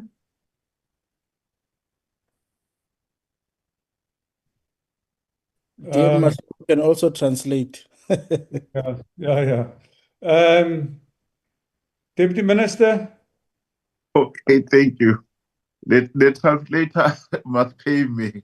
Mama Kauda, thanks. There are a number of issues Mama Kauda she has raised, but on the key question she has asked, one of the biggest issues she's concerned about is the issues of access to water and water ownership. In the main, that the water ownership still remains skewed in terms of racially, in terms of allocation. Those who used to have water in the past, they still have more water, even currently. And in certain instances, some of the people, they're engaging in water stealing, which is theft of water. And she wants to know, what are we doing to deal with this matter of skewed water allocation on the basis of those who used to have, they continue to have today. Then the second question Mama Kaula she asked is that the department is busy making reference that it has consulted stakeholders. Who are these stakeholders? Who are these stakeholders in the main? Whether we're engaging people like Cocta and others, but who are these stakeholders that our presenters are referring to? And the other matter Mama Kaula she's raising is the issues around funding that our DG makes reference that there is challenges around funding because of issues of the inability to raise taxes because VAT was taken out. She's of a strong view that our country is very rich, but our systems are very weak. There are many people here who are normally coming here, they do business in many companies and entities and individuals, but these people are involved in tax avoidance, Chairperson. Tax avoidance in the main that the monies get to be shifted to their countries of origin and they are paying more taxes on that side. And what are we doing to deal with those particular issues? Because that money is there. Well, she also raises the plight of the majority of our people, especially the Black people, that in the main they are poor, they can't afford to pay issues of taxes. She also raises the matter of the dams, that our dams are being neglected in terms of management and issues of security, and having one bodies just to monitor these dams. In the issues of this dam safety, she's raising that there's an incident in one of the dams. An example is Hazelmere Dam, where in a certain incident that happened is that she's of a view that people had to drink water that is polluted or not clean because there were incidents of suspect of a person who was dead because of the clothes that were actually recovered. In other words, there are people that are being dumped there or they are killed and actually dumped there. If there were people, they will have looked after this particular issue, the issue of monitoring. She's also raising the issues of the department's decisive steps that it takes just to deal with the question of pollution. There's too much pollution happening in our rivers. Whether have we made steps to ensure that these people are taken to court? And if so, what were the penalties that the courts have taken? And how many of these cases that are there? As she concluded that she's of a strong view that we don't have people that are looking after these water resources, that are monitoring them from time to time, because water is an important matter. That is a summary of the issues she has raised. Unless Mama Kaula says I've misrepresented her, Chair. Thank you. And Right, you forget about agriculture. I touched even that. I did touch. Utheni Mama Kaula ngabalimi? Ngiyaxosha-ke manje. Just brief. All right, Okay. thank you, Honorable Kaula. I think we got the gist of your questions. Minister, would you like to answer those questions? You can guide me, Chair. She wanted to come in quickly on agriculture. There was an important point. If you allow, then I can respond with our team. No, thanks, Chair, and thank you, Deputy Minister. No, bengithi mina uyabona lento ke agriculture, because agriculture uhlobene no water no land into efanayo. Njengoba sikulelizwe leli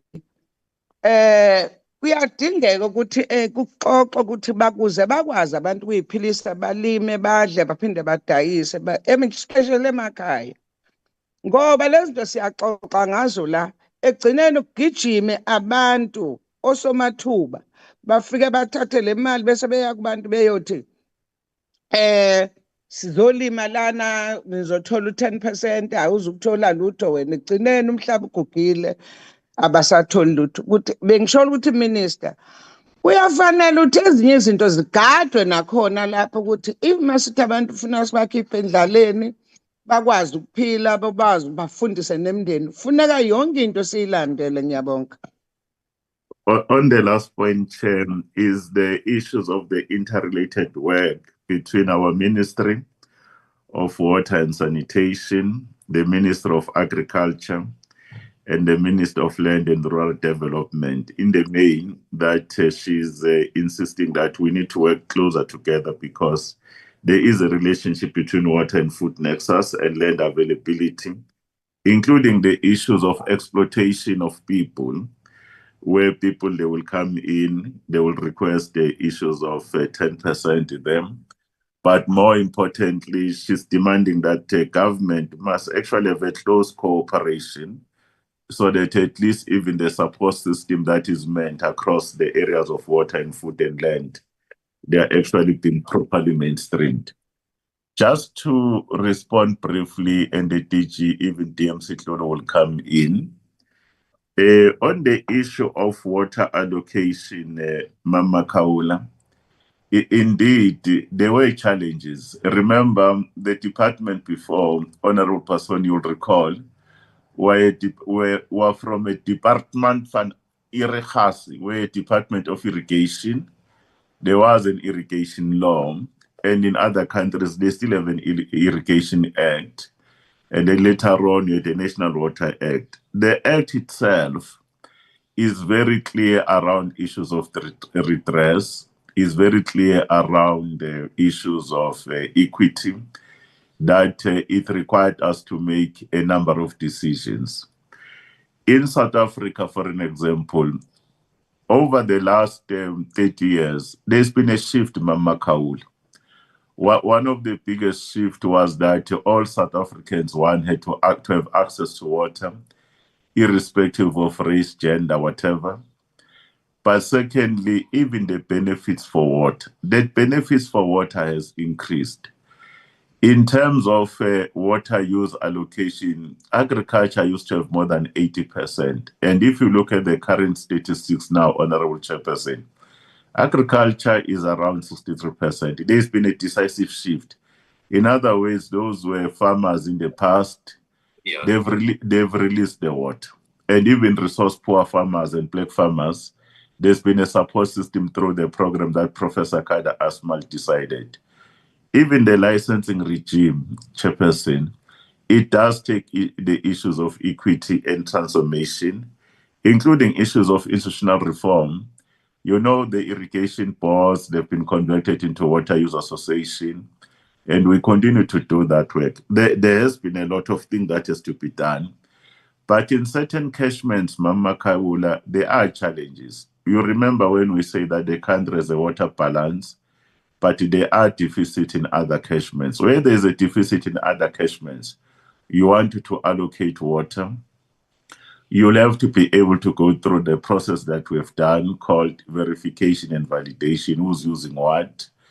Then from there, we are looking at the process of compulsory licensing, and these catchment management agencies are looking at that. But we have not arrived where we want to, but progress has been made around dealing with issues of equity and transformation, including the involvement of women. Remember, even white women. In the main, the land was actually mostly white males. Even we insist in the new governance structures of Irrigation Board to Water Use Association, including white women, black women, and the other women of color. That is important. Our team will respond to the question of the stakeholders, who they are, and the infrastructure. And then the issues around the issues of taxes and so forth, the Chairperson, I don't think ourselves we should respond as a department. It's a point that is well taken. Mama Kaula, the Minister of Finance and Government, you know that the issues of strengthening of SARS, the issues of dealing with illicit financing, tax avoidance, these are the bigger issues that we need to tighten them up. But for the purpose of our presentation, Chairperson, I don't think I'm qualified to respond, but as someone who's in government, I know that there's a lot of work that is being done. On dam safety, the team chair will respond. There are dams that are owned by ourselves, others are owned by municipalities, but also the other dams are owned by private individuals. When it comes to issues of dam safety and the responsibility, the owner has a responsibility. That's why we ask everybody to register them. But more details around our own infrastructure, what are we doing? Honorable Sitlulu will also speak around what are we doing. And he has been doing a very good work, excellent work, around to ensure that polluters must stop polluting. They must stop polluting. And the work that he has been doing around reviving the program of Adopt a River, Clean the River, taking people to task. But he will respond to that. I will ask the DJ and the team to respond with your permission, Chairperson, and Honorable Sitlulu will come through to conclude our responses. Thank you, Chair. Thank you, DG. The last point around coordination with other departments, agriculture, and land reform, is a valid point, Mama Kaula. It's an area of improvement. We are doing it, but we can do much better, not only with departments, but with the communities that are affected. Thank you. Thank you very much, Deputy Minister, DG. Thank you, Chairperson. On the issue of consultation, we had very extensive public consultation. We advertised for anyone who wanted to engage with us on the draft raw water pricing strategy. We had 49 different meetings in different towns across all 9 provinces, 49 public consultation meetings. We had consultations with a wide variety of stakeholders, including businesses, industrial organizations, individuals, big companies, water user associations, industrial associations. We also took it through the different clusters of government, so we consulted with all government departments. There was a wide variety of different stakeholders who were consulted, who have an interest in one way or another in the price of raw water. Sizani, do you want to come in? Yes, DG. Civil society was also very vocal, and they were represented almost all the provinces. Thanks. Okay, thank you. You forget, DG, to indicate that you also do stakeholder engagements. All our provincial heads, they do them, and I've seen one of them around all these issues about prices issues. They do organize provincial engagement sessions. Thank you. You can proceed on the others, including the dams, DG. Okay, with regard to the skewed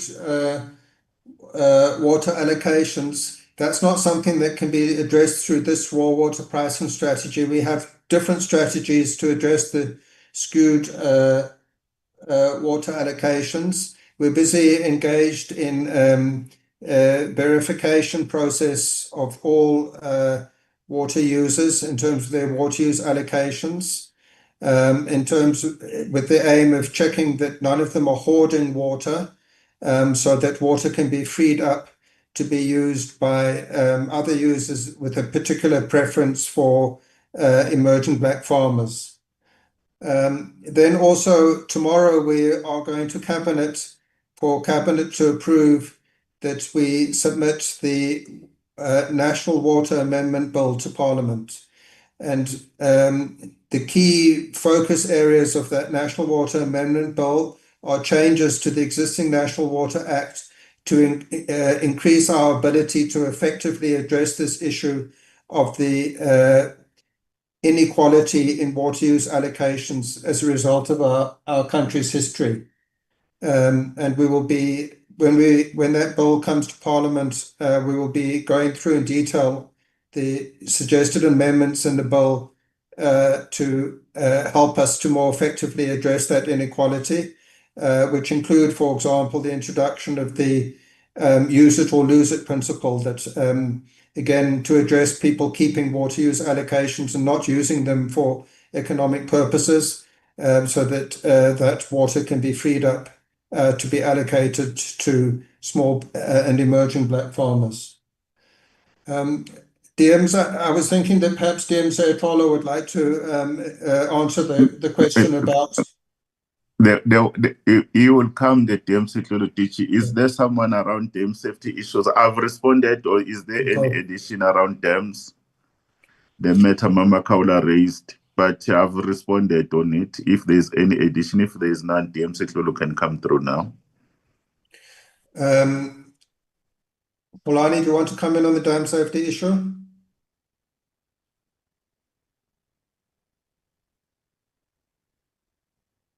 No, it's fine. Let's allow dam security to conclude. No, thank you so much, Chairperson DG and DM Mahlobo. I think the portfolio committee members have been fully appraised of the work, DM, that we're doing and invested in, particularly from a regulation, compliance, and enforcement point of view.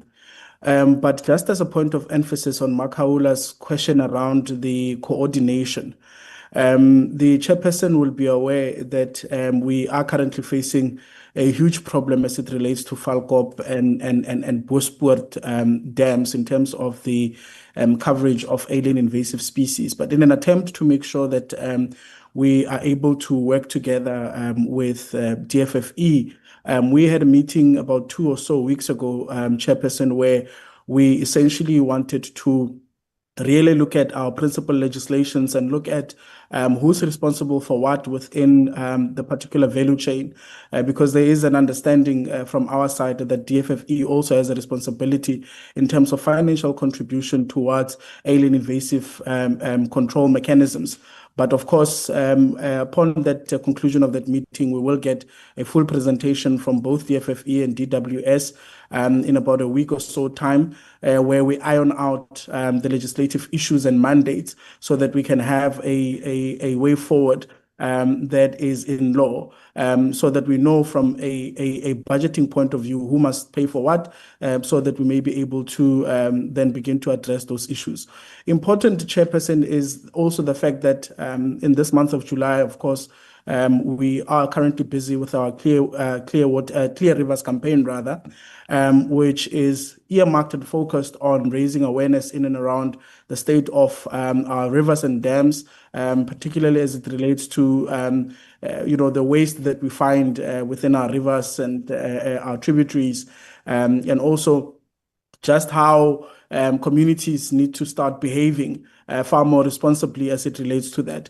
I do think that it's important that the portfolio committee members are also appraised of that kind of work that we are doing, and maybe perhaps we will come and also request the committee's indulgence through you, Chairperson, to make a thorough presentation on some of these issues that are often raised when it comes to the issue of the raw water quality. Thank you, Chairperson.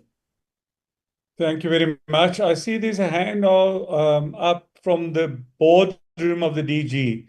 Is there someone that would like to also answer some of the questions from the boardroom?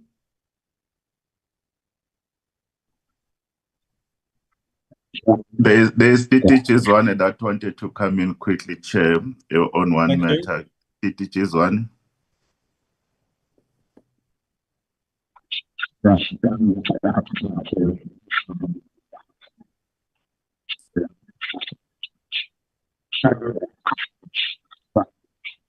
Your sound is bad. We can't hear you. No, it's fine, Chair. Maybe towards the conclusion, they will come through with your permission. Let's proceed because they are having a network problem. Thank you. Thank you very much. Honorable Makaula, are you satisfied with the response you received? Hey, Chair, noma ngasho ukuthi ngiyachazeka but khona kuningi okusafuna kakwenziwe. Ngigcina nje ngikhuluma noMahlobo. Mahlobo, ngicela Nkosi yami ulandele lento yasemakhaya, lento yemphongolo edlulwayo engagcwaliswa amanzi ngenxa yokuthi ayodayiswa amanzi. Ngiyabonga. Thank you very much. I'm still waiting for the date of your invite, Makaula. I want to go to you to what, 96? Okay, let's 96 yozani khona. take that offline, Deputy Minister. Honorable Ramayila, your hand is up. You are next. Thank you very much, and good morning to the Deputy Ministers, my colleagues and officials. Maybe, Chair, let me start at a point where I would say our economy is compounded by quite a number of, our country is compounded by a number of economic challenges. We all know we are almost at a point of economic stagnation. Our economy, even when it increased, it has never increased over 2%. The projections now is about 1.5 if we reach that. So we are almost in a situation where we can call it stagnation. There's high inflation.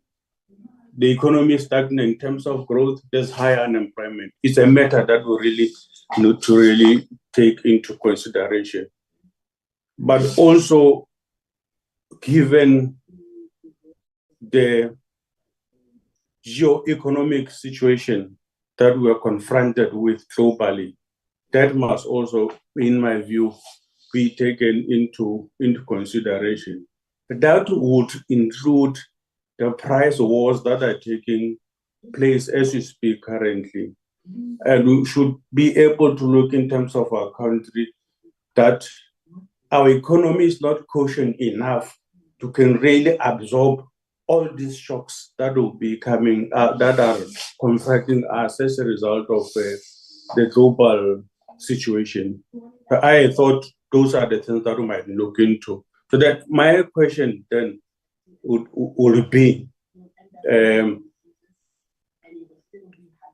in terms of the fundamental economic conditions that I've depicted already now, what is the fundamental economic imperatives that have been considered by the department to propose reconsidering the regulation on the price capping, which for me that would be very important to inform us very well so that even when we support the department in terms of their proposal, we are well informed that have considered, or these are the imperative fundamentals that informs them in terms of recommending such a decision. I would like to start by what the DG already alluded to. We were to have had a VAT increase, and with that VAT increase, it was going to result in an increase in the basket of the zero-rated goods. And among the zero-rated goods, in the majority would have been agricultural produce. That we have lost that one. But what happened is what? Fuel levy, which is going to be transferred ultimately to the consumers. I'm sure economically we all know how that process goes. We are faced now as an economy, as a country, with a situation regarding the African Growth Opportunity Act, normally referred to as AGOA. The uncertainty that hangs around our country as far as that part is concerned is something that we really need to take into consideration as we look into these other things. It's one part that we can look at. But we know there's been a pronouncement recently of a 30% increase on the agricultural produce to the American markets. How is this going to be to affect the country? And it's going to specifically affect our agriculture in a big way. Has this been taken into consideration? I would want to really understand that part. That for me, that's very, very critical. The price wars that are taking place now globally, especially between America and China, that impacts all of us. Has that been taken into consideration do we think the timing is correct now to reconsider the regulation as far as price capping is concerned? Thank you, Chair. Thank you very much, Minister. No, thank you very much, Chairperson. Let's thank Comrade Honorable Ramayana. Leadership, we just have to do a differentiation between the pricing strategy and the tariffs. Because today we are presenting the revised approved pricing strategy as concurred by the Minister of Finance. There are certain things that we said we still have to look at. One of the fundamental issues in this strategy, Chairperson, is the question of the removal of the caps.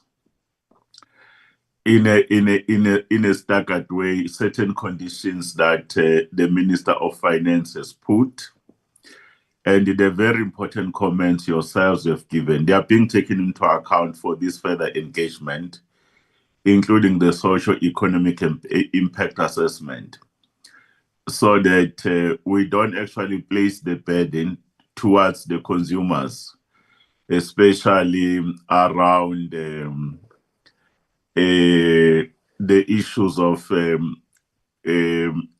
impact on food and the food prices. These issues that Honorable Ramayila we are raising are an important issue around the issues of the tariffs. As a former mayor leadership, you will know that the tariffs must be cost reflective. This one is overarching to say what are the imperatives that you need to look at, like the teams were presenting the issues of infrastructure development, O&M, and other issues. But you know that those prices must be cost reflective. In the main, there are the drivers that impact on those tariffs. In the main is input cost. Electricity is the biggest issue. The question of the chemicals for treatment is an issue. The issue of the labor cost, and then the one around asset depreciation and development.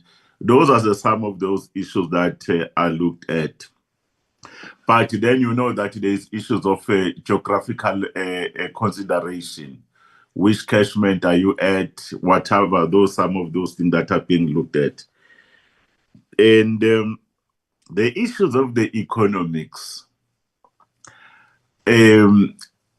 The tariffs that Minister has signed that have came into effect at the beginning of the financial year of the municipalities by the water boards, because they've been agreed, the numbers that we've done, which is a separate item here, Chair, but we can share that information.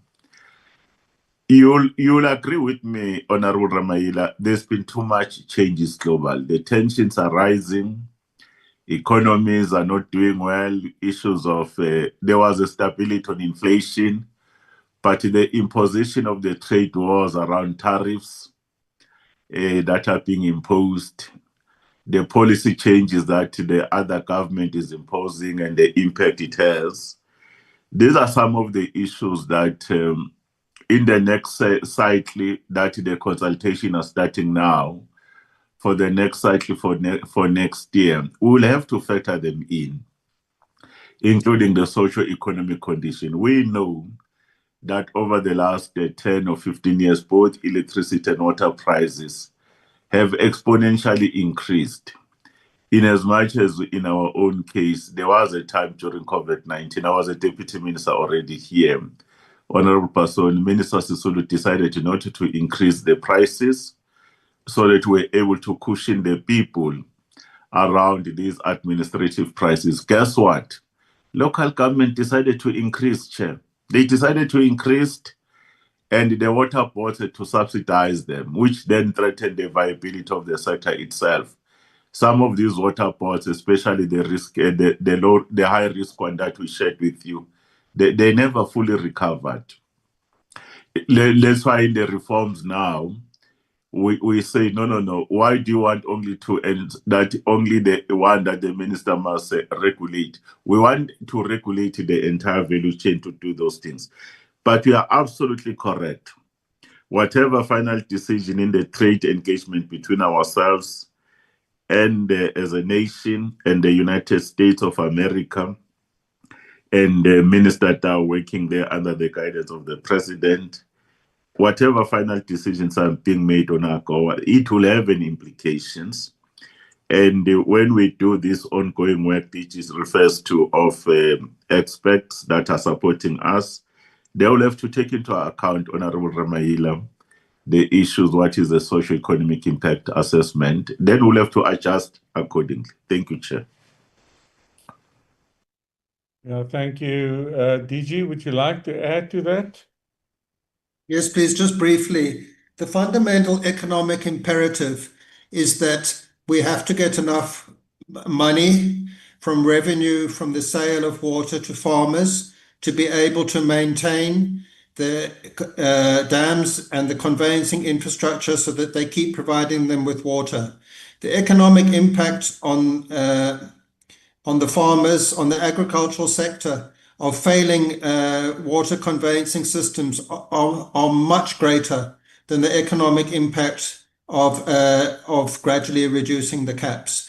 Those are the two alternatives that we face. Either we gradually reduce the caps, or the conveyancing infrastructure is going to continue worsening in condition because not enough maintenance has been done on it, because we don't get enough revenue from the sale of water to the farmers. So either that happens, or they pay a bit more for the water so that we can adequately maintain the infrastructure. Those are the economic imperatives. Thank you, Chair. Thank you, DG. Honorable Ramaila, are you satisfied with the response? Yeah, thank you, Chair. I am. It's just that maybe the part that we did not get is the historical part. The historical part, that is when these regulations about price capping, when they took this decision, obviously they were informed by some economic imperatives to come with a regulation on price capping, right? We don't have the background about that. I'm sure it's something that they can share with us at some point. Thank you, Chair. Thank you very much. Honorable Mbiku.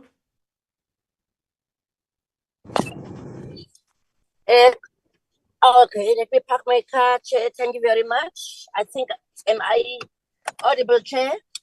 You are audible. You can continue. Thank you very much.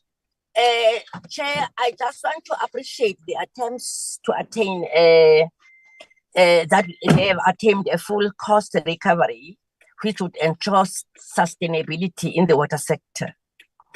The status of the creation of the independent economic regulator is not clear to me. Could they please explain where the process is at this moment, and if they are still conducting a business case, and when are we likely to see the establishment of this economic regulator? That's all on my side, Chair. Thank you very much. Thank you very much. Minister? The DG will give the timelines, but in the meantime, Honorable Mbigo, thanks. We have indicated that in the meantime, there is a quasi-regulator, is incubated in the department.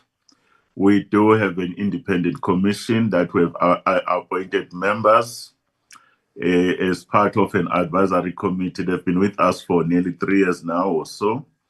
And then the other mechanism to say towards that will ultimately look at the business case, and then the issue of the legislation. You'll have to have a legislation, Chair, like we did with NERS. But let me just check with the DG, how far is that process around issues of timelines? Thank you. Chairperson? Yeah, you can continue. Yes, thank you. The establishment of an independent economic regulator is also one of the Operation Vulindlela reforms for phase 2 of Operation Vulindlela, which were announced by the President about a month ago. So we are working with this on this business case for the independent economic regulator, together with officials from the Presidency and National Treasury who work on Operation Vulindlela for the President. The Presidency has engaged some experts to assist in this process. It's a very complicated issue, and we also are in the process. They're also looking at the experience of NERSA, the electricity regulator, and ICASA, the telecommunications regulator, to see what lessons can be learned from those, and to try and make sure that we learn the lessons that can be learned from the experience of those two regulators as we develop a framework for a water regulator. So they're busy looking into all of that, and together with the experts which have been appointed. The time frame for completing the business case is November of this year. As we get towards the end of the process of completing the business case, we will then also start working on the draft legislation for an independent economic regulator. And our time frame for drafting the bill and getting cabinet approval for it to be gazetted for public consultation is March 2026. Thank you, Chair. Thank you very much, DG. Honorable Mbiko, are you satisfied with the response you received? Very much satisfied. I'm happy with the response and the time frame, because I'm clear now. Thank you very much, Chair. Welcome. Honorable Ditebe, you had your hand up. It went down. I'm not sure whether it was only on my side. Do you still want to ask a question? Yeah, good morning to you, Chair. Good morning to colleagues, our two DMs, the DG and his team. Yes, my hand did go up, but because of the unstable network, I was kicked out about 3 times. Even at the very beginning of the meeting, I had to call talent. I was unable to connect.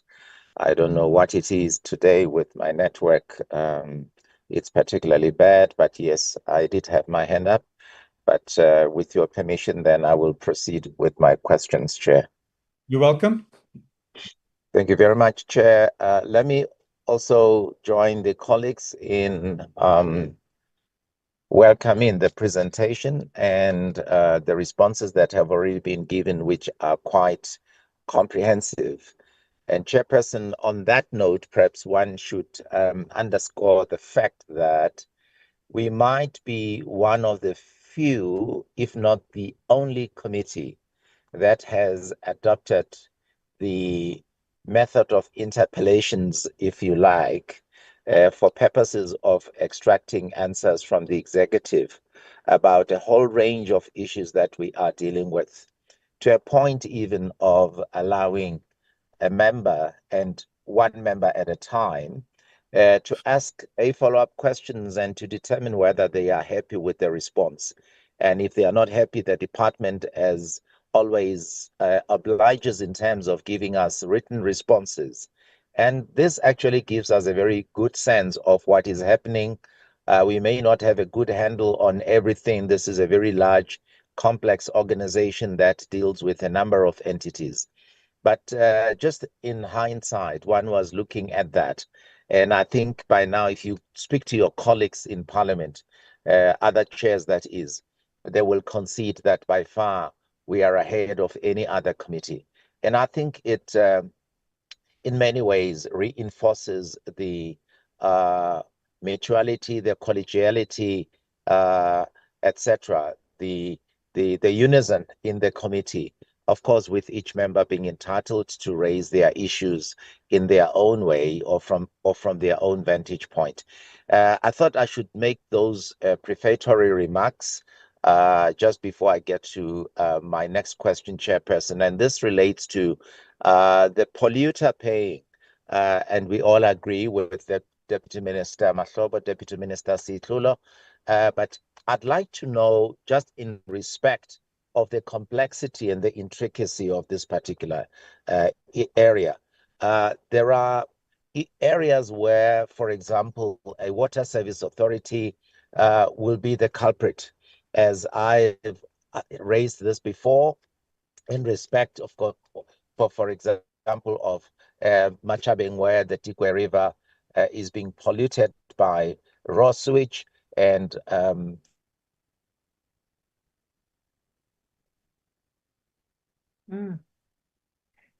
Yeah, I think we've just lost the honourable member there. Whilst we give him the opportunity to reconnect, I see Honourable Makahola's hand is up again. Honourable Makahola, is it a question that you would like to ask?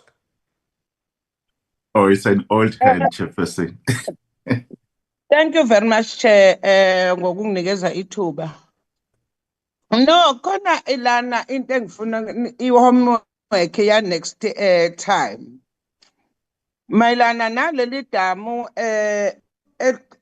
lento yokufakwa abantu e-Eastern Cape la kukhombisa khona ukuthi isinimlakhe kunedamu elalidedele kuze kufe le nqwaba yabantu kanjalo nako Free State.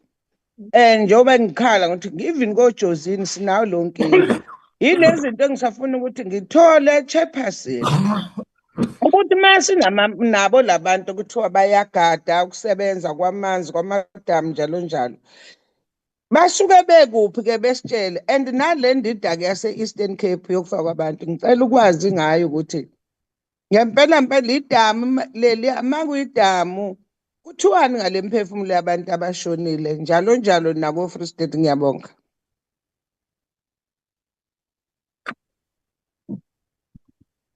Chairperson, I can see your interpreter is there now. Or should we Okay, the interpret? interpreter, can you please translate that for us?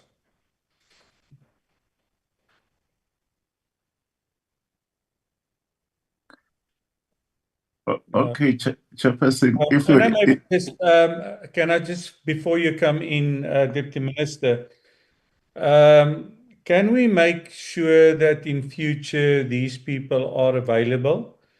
Could the administration of this committee please ensure that we don't get the minister or any other member to translate?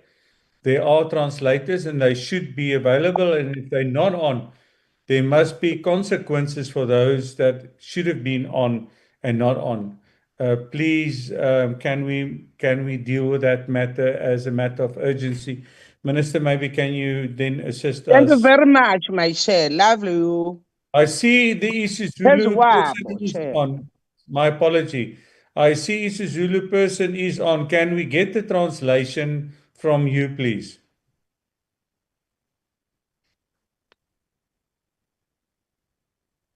All right, let's not waste time. It seems he's got a connectivity problem. Minister, please assist. No, the last point Mama Kaula she has is she refers it as a matter of like a homework around the issues of the management of the dams. Whether do we have people, what are they doing in terms of their responsibilities there? She makes reference to the incidents, like the incident that happened in the Eastern Cape, where the dam that we all know, it's Mtata Dam, where it flooded and people lost lives, whether people they do releases them, whether they are actually overseeing the work. She further made a reference to a situation in Free State around these dam failures, and it causes more damages to people, infrastructure, and other things. She never mentioned the area, but I'll suspect it should be Agersfontein, Chairperson. And then she's also making some examples around the issues of Jozini.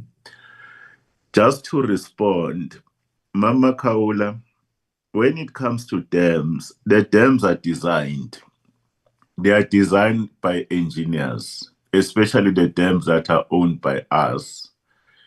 The engineers, they design them that they do have dam walls. And those dam walls, some of them, on the other side. It depends whether the dam wall, some of it, it's either brick and mortar, is cement. Some of these dam walls are earth. In other words, earth ones. There's many kind of technologies, Chairperson, they use. Our dams, all of them, they either have two things from an engineering point. They either have a spillway.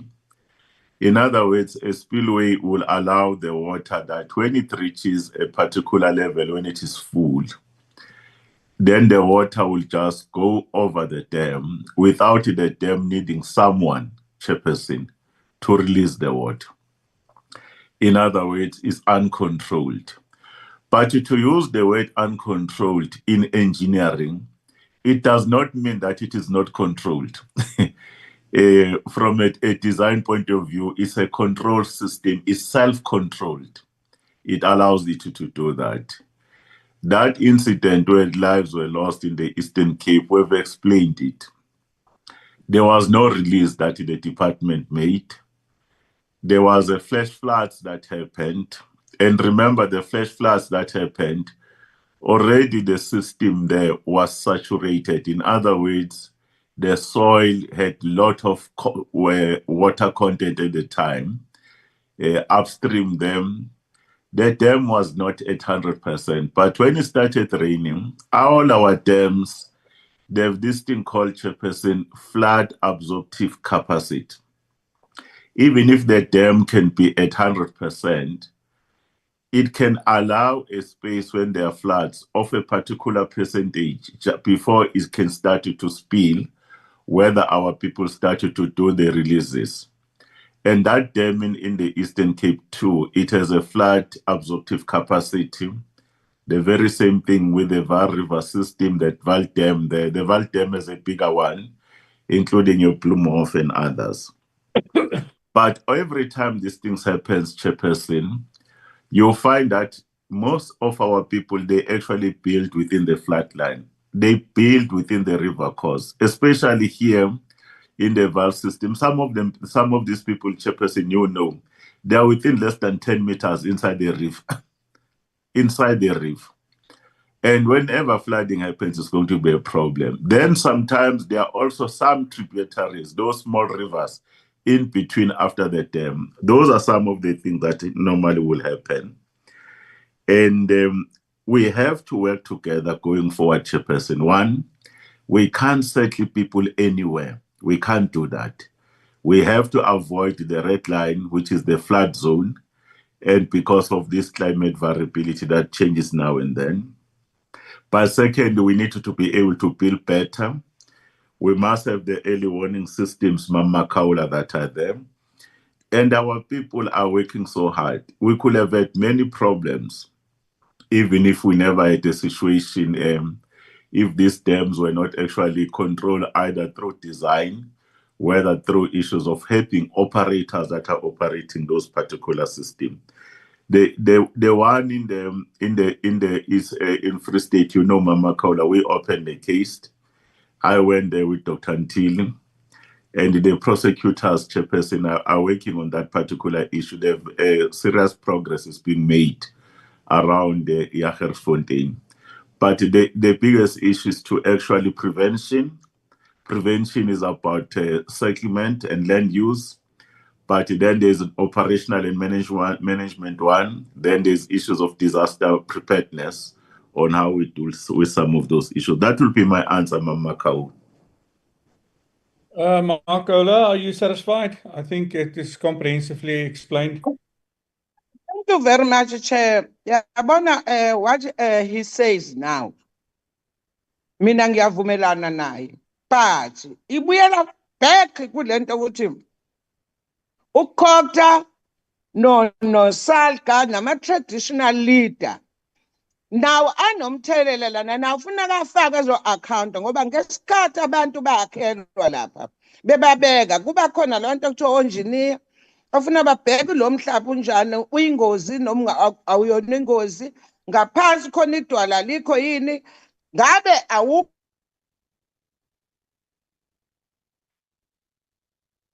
Marcola, we can't hear you.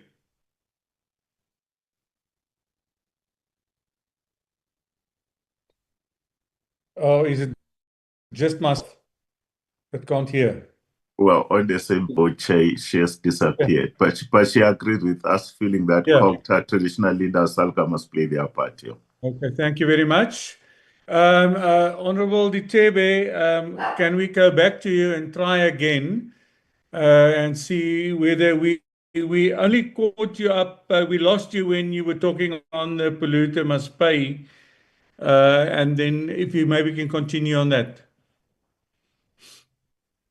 Thank you very much, Chairperson. Profuse apologies. As I said, I don't know why today it is that the network is so terribly unstable. I realize that it happened even with one of the presenters, and now with Mekaula. But my question, Chairperson, relates to an instance. Can you still hear me, Chair? We can hear you. Yeah, okay. My question relating to pollution is in the context of a polluter other than the Water Service Authority itself polluting, and with the Water Service Authority not possessing the requisite capacity to police that, monitor that, and take the necessary steps so that then they can help in the prosecution of such a polluter. If you take rivers, etc., and I think I caught the last part of DM Mahlobo, where he's talking about people that have occupied land unlawfully and have, literally built their shacks on the riverbank, etc. Now, that is what I'd like to know. What does the strategy envisage in practical terms to ensure that while indeed we will hold a water service authority responsible for polluting our water, for example, in this regard, raw water, etc., in rivers, etc.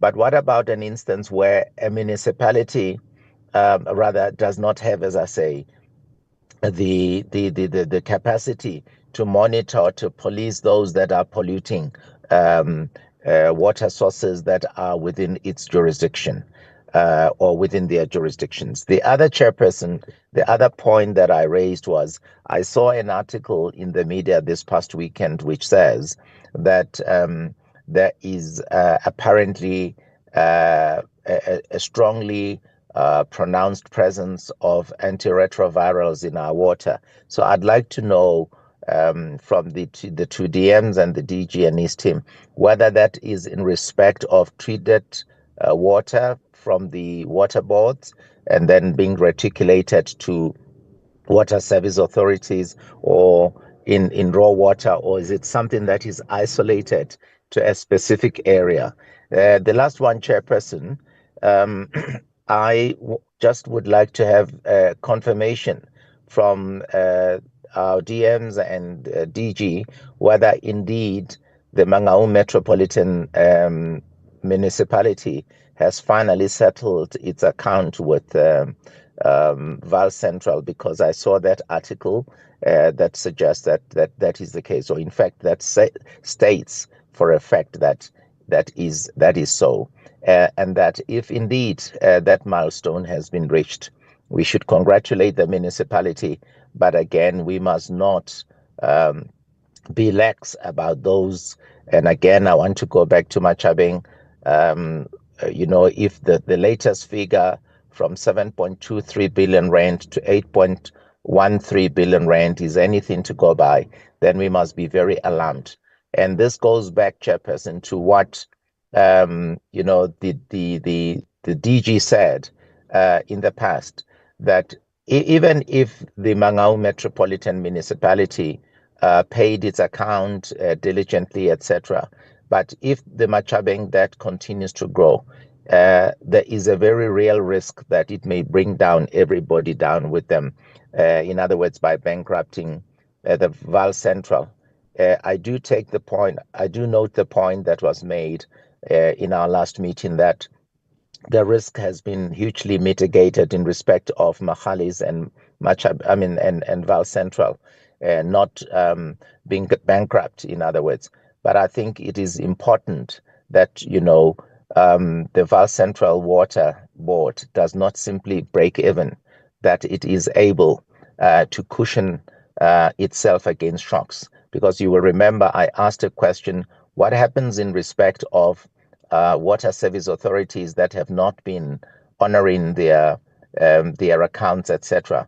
And the DG responded that some of them, like the Rand Water, this water board, Rand Water that is, was able to absorb that without passing it on to the department in terms of raw water, for example. So that was my question. But if you missed the earlier part, I was just commending the way we do things in the committee, where we allow members to do follow-ups, and where, if they are not happy, we have written answers, I beg your pardon, to the committee in respect of those. And I find it quite useful. And I think we are still the leading committee in terms of the number of questions that have been asked, which elicit a lot of answers as those questions are asked or put to the department. Thank you very much, Chair. I hope this time around all of what I had meant to say has indeed been clear and that everybody has been able to hear me. Thank you, Honourable Ditebe. Yes, we have heard your questions and your remarks in the beginning. Maybe Parliament should take us out for lunch. Would you recommend that maybe to the chair of chairs? But anyway, thank you very much. I think it's good to hear that members feel that we as a committee work together. Deputy Minister, would you like to comment on this? No, thanks, Chair. Let's congratulate the hard work and the stewardship that you provide to the committee. Hey, you make us account here. Just to indicate, Honorable Tebe, DMC will also come through in the DG and the team. The idea in the pricing strategy, Chairperson, it has to do with the protection of the resource. The resource is finite, we must protect it. And then the issue of ensuring that we conserve it so that for all the water users. That is at the strategic thrust of integrated water resource management when we look at these issues of water use charges. Institutionally, Chairperson, the issue around dealing with the pollution by industries, that work is currently performed by the department, which is the work around the protection of the resource. But in other areas, the work is done. The department is in a form of proto-CMAs, where CMAs are now being operational, like we're rolling them out, Chairperson. It is the duty of the CMAs. Remember, all water users, Chairperson, they are given what we call it a license, a permit, either for abstraction and including for the discharge. And the discharge or the effluent, Honorable Ditebe, it must meet certain standards. That's why in our own issue, you could see them for industrial effluent, it depends on the resource quality objectives and the SAN standards that what should be actually be released in the system. Pollution in the main, we don't want pollution. No one must pollute. But if we have polluted, there has to be consequences. The first one, you have to pay, and we have to be prosecuted. In other words, we don't, like Honorable Sitlulu was saying, we don't look at only pollution in terms of wastewater systems, but we look at the entirety of that one. But DMC Sitlulu will come in. On the last matter around the payment of debts, you know that we've received a lot of support from yourselves, especially the chairperson and the entire committee. The other day, Honorable Chairperson, you summoned the finance and DM for finance to come here. We're all together. and some of your firm views around managing the escalation of the debts that is threatening the water sector, especially our institutions that are actually not getting bailouts. They are self-sustainable. We've introduced the issues of withholding of the equitable share. As you speak right now, about 40 entities, they've received the letters that they are equitable share for July, which normally they get it on quarterly basis. They're not going to receive it. There is an outcry, Chairperson. Some people trying to say the finance department, including ourselves, were wrong to do this. Credit control and enforcing credit policy is non-negotiable. It's non-negotiable. There is no intention from our ministry, supported by yourselves, to punish everybody. But they must honor agreements. Remember, Minister met with all premiers, met with the MEC, affected municipalities. They entered into agreements. When they've entered into agreements, now if they don't honor it, or they are struggling, then they disappear, what should we do? We'll have to act firmly. But not only that, this department is enforcing credit control, it's also saying, let's support you. Supporting them, it involves the issues of the model that has been supported by Minister of Finance of an SPV that is happening there in this municipality called Mfuleni. While the SPV is being rolled out, Honorable Ditebe, it does not necessarily mean you can't fulfill your historical obligation. The user pay principle is still applicable. Machabeng, in terms of the clock or the arrows pointing to the positive, it continues to point to the negative. Whether is it about their wastewater systems, the non-revenue water, the issues of reliability of supply, and the issues of customer satisfaction and paying creditors, they remain in trouble. And you know now, if Sedi being at a particular point, Honorable Chairperson, remember, there was a time they had no money just to pay for electricity because they were being owed. They had no money to pay for workers. They had no money to pay for chemicals. What happens then if that institution that supports, what do you call it, Machabeng, it affects the entire Free State. It affects the entire province of the Northern Cape, because that's how big it is. But then there are environmental risk and security risk. We are supporting them, but they too, that leadership, that side, including the provincial government, must do what they are supposed to do. And they will continue to enforce these multi-pronged approaches. The DG will confirm with the team around the question of Mangaung. I know they are closer to your heart, but I know that Minister has reported that they are looking at Mangaung like they are coming okay. There are still challenges, but the new mayor there is stabilizing. Then there was an issue we introduced, Chair, of a special dispensation. Those who honor their agreements, we speak to water boards, sometimes they waive interest, especially when their current account is up to date. But equally, there is a consideration that the DG was looking at with National Treasury of a special dispensation similar for ESCOM, but it has conditionalities. You have to meet certain minimums consistently over a particular period. But this allowed DMC Tlulu around the issues of the user pay principle and the other matters. And then the DG, and DG is one, the DG also, let's allow him to come in on the other matter that he wanted to come in, and then you can conclude. Thank you. DMC Tlulu leadership. No, thanks, DM, and thanks, Chairperson. I think perhaps, DM, let's allow Umangete to come in on both those issues. But just to emphasize the point, Chairperson, that DG did indicate that we are taking the memorandums on the amendments to the National Water Act as well as the Water Services Act to Cabinet for approval so that they can go to Parliament.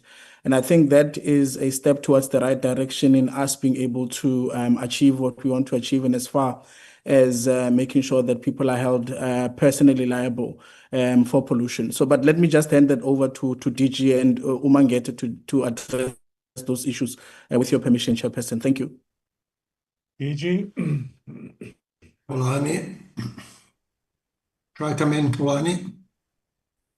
Thank you, DG. I think the first issue that was raised by honorable member Kaula was on the issue of the dams, the unlawful access to dams. I wanted to indicate that when we issue the water use authorizations for dams, that include even the dams with a dam safety risk. We do include conditions which not only focuses on technical compliance, but they also talk to access and the responsibilities for the dam owners to control access to their dams due to the risk that we can indicate. But also they are supposed to have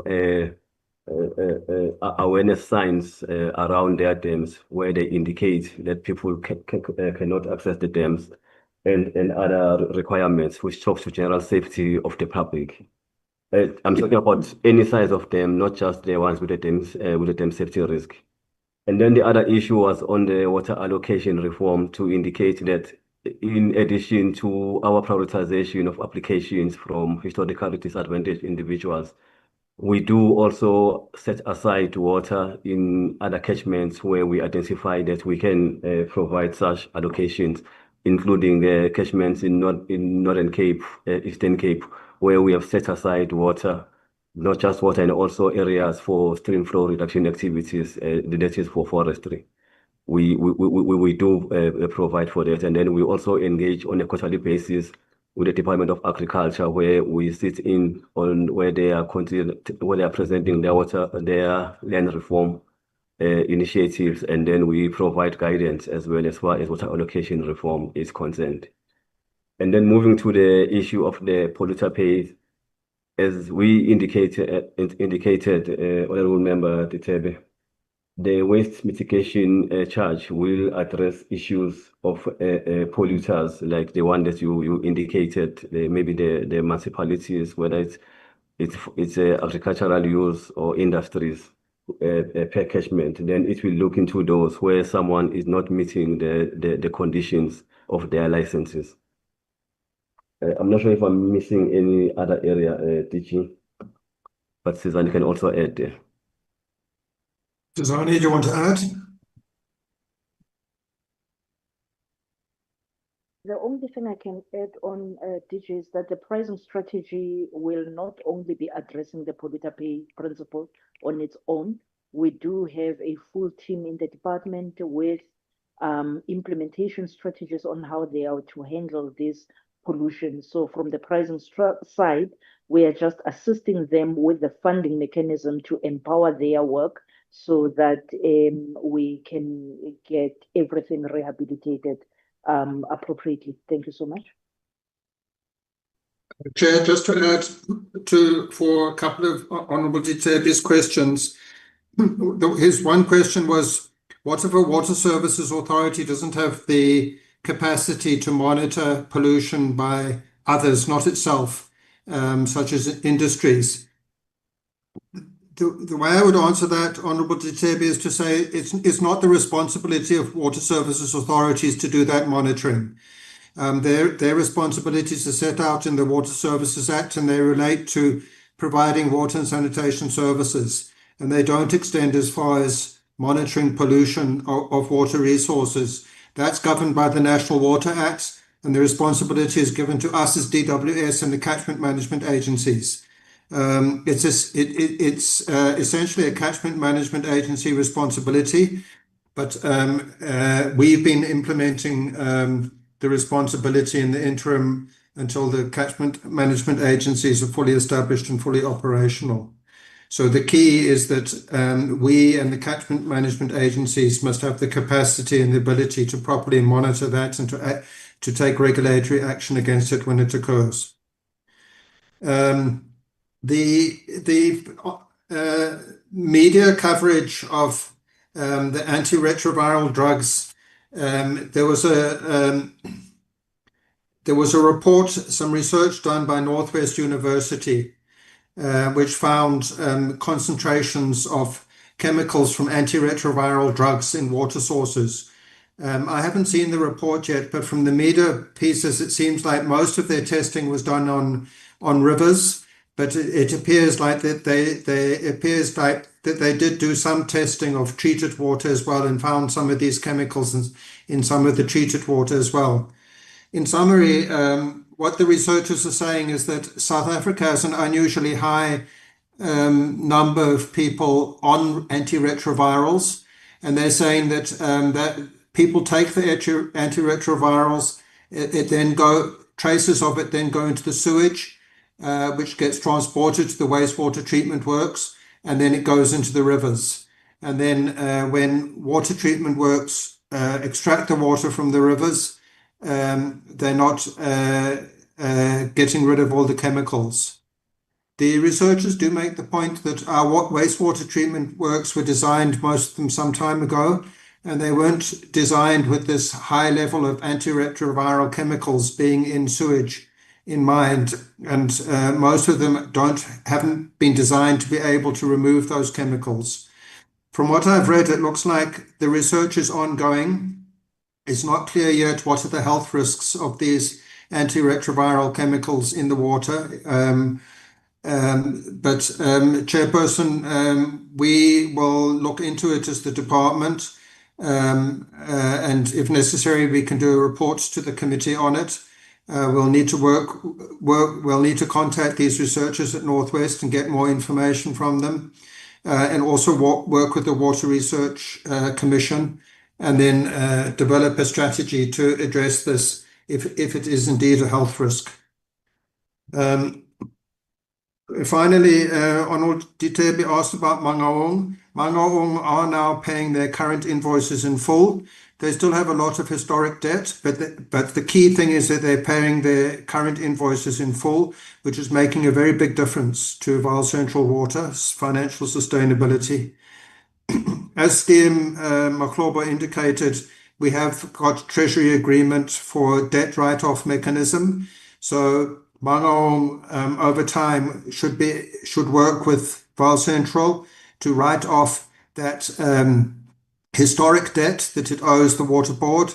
And then in terms of the approved debt write-off mechanism with Treasury, we will then write off equal amounts of Vaal Central's debt to us, so that the impact on Vaal Central's balance sheet is neutral. Matjhabeng, unfortunately, is not the same. Is not the same as Mangaung. Matjhabeng are still not paying their current invoices in full to Vaal Central, and as a consequence, Matjhabeng is one of the municipalities whose equitable share is being withheld this month to try and force them to pay their current invoice in full. Thank you, Chair. Thank you very much. Honorable Ditebi. Yeah, Chairperson, thank you very much. I thought as much that, while indeed we do know this for a fact that Mangaung has been very consistent, but to the extent that the minister's picture is used there alongside that of the executive mayor, I think an incorrect impression in terms of the status quo is being created, and I think it should be corrected. There's nothing to be alarmed about, but just so that it be indicated that that has yet to happen along the lines that the DG has explained. And the reason, Chairperson, I dwell on this is that it will, on the one hand, motivate others who were in the same situation as the Mangaung before, but also gave some impetus to us collecting from, culprits such as Matjhabeng in respect of its debt to the Water Board. So I think that should be corrected because sometimes, people will, from what I saw, it was some social media thing, but was some of these publications that are operating digitally and do not, quite strictly speaking, act as newspapers that are registered. So I think that should be done, but I welcome what the DG has said about the antiretroviral drugs and the extent to which there is a trace of them at whatever level in our water. And for us just to calm the nerves of our people, I do know, Chairperson, that from what the scientists say, that if you are on the negative side, that is, there is the PrEP, and then of course, then there's the post-exposure prophylaxis. But I don't think we should get there, just so that people should understand that there aren't any negative consequences, because I do know that when before PEPFAR was dismantled, there was that PrEP thing, so that people should perhaps in that context understand that it is not something to be worried about. But ordinarily, whether it's antiretroviral drugs in our water or microplastics or PFAS, etc., the work should continue of the Water Research Commission and of course higher education institutions, so that as far as possible, technologies are developed that can purge our water, be it raw water or treated water, of those chemicals and other unwanted objects. Thanks, Chair. Thank you very much. Honorable members, I have been informed that on your device, on the bottom of your device, you would get interpretation. If you click on that and you put it on English, while Honorable Makaola then speaks in her language, it is automatically then translated, or it then translate into English. So I am offering her now the opportunity, because she also went off. Makaola, you can continue. The first question about the dam failures we did get, it was answered. I'm not sure whether you have heard the response of the Deputy Minister, but I will give you the opportunity to conclude on that question. Thanks, my chairperson. No, chairperson, mina okwami nje okumyalezo noma okuyisicelo, ngoba ngimzwile honorable u-Deputy Minister uMahlobo ethi inkinga laphayana nalento yokwakha kwabantu baba nenkinga. Bengizocela mina ukuthi kube lana sibe nesikhathi la kuzobizwa khona baka-human settlement nonjiniya laba abasuke bakha izindlu, thuke bechaza ukuthi bona-ke ngokwabo bayibona bephephe kanjani, noma kufanele kanjani bengajeziswa ukuthi labantu bakha kanjani endaweni abayaziyo ukuthi leyo ndawo ngelinye ilanga umfula uyobuya or idamu lochithela ngakho, noba ngibona kwabona besifeyila kanjalo nezimenenja. Ilokho kuphela, and otherwise ngiyabonga Chair, ngibonge nakhulu Deputy Minister, and one day I wish ukuthi ke sihambe siyoyibheka lezi zinto esizikhuluma ngazo la. Ngiyabonga Chair. Thanks. Thank you very much, Honourable Member, and thank you also for the translation. It is our mistake and not the interpreter's mistake. We were not informed, but in future we will know to set the interpretation to English, and I don't know whether members have done it now. I have. So at the same time, we got the translation from the Honourable Member. Before I conclude with this meeting, is there any other member that would like to use this opportunity to ask a last question? Going. Honorable Kegakilwe, you wait till I hit the dong, but you're more than welcome. Thank you, Chair. My question is not with regard to what has been presented, but it's with regard to the issue of the Sorry, fraud Chair. Sorry, Chair. Give You're me robbing me now. Why not ask Honorable or Deputy Minister to translate le nto engishoyo manje before udlulele phambili ngoba lento ngifuna izwakale kuwo wonke umuntu. Ngiyabonga.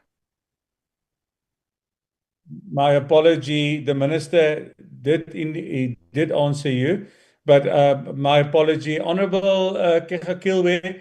Can you just give me a second, Deputy Minister? Would you maybe just repeat your response? I think the honourable member did not hear that response when she asked the question in the first instance. So could you maybe allow you the opportunity just to assure the member of her problem and how we will address that. Thank you. No, no, thanks, Chair. We fully agree with Mama Kaula that we should work together at a particular point, especially with cooperative governance and traditional affairs, traditional leaders, SALCAM, with the engineers, so that these matters around where we settle people, land use management and land care, we don't expose our people to vulnerabilities, Mama Kaula. I fully agree. And on the last issue, to go to some of these areas, our ministry as minister, the deputy ministers, who are always available to actually work with you, even go on the ground. The deputy chair and other members, they know. If you call us, we'll be there. But probably in certain instances, even when we do work in certain provinces, our ministry team, they do share. Some members of the portfolio committee, they do come through. And we will work with Mama Kaula offsite. There are a number of issues she has always raised. At a particular point, I will make time that I go with her to some of these areas apart from the portfolio committee oversight. Thank you so much. Thank you, Minister. Honourable Makola, are you satisfied?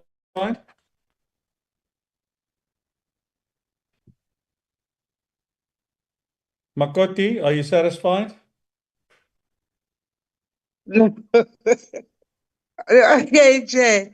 I'm satisfied. But next time I go sitshela ngalabantu abasemphakathini amaphoyisa aphuzayo ekona afaka amazwi umuthi ukuthi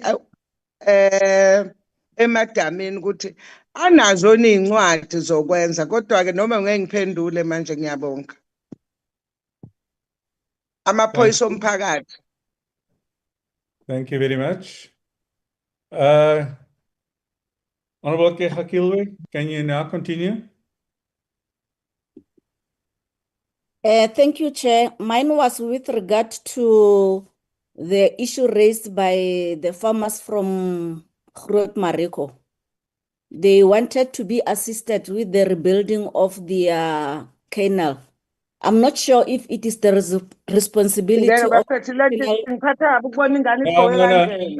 Makaula, please, you got your opportunity.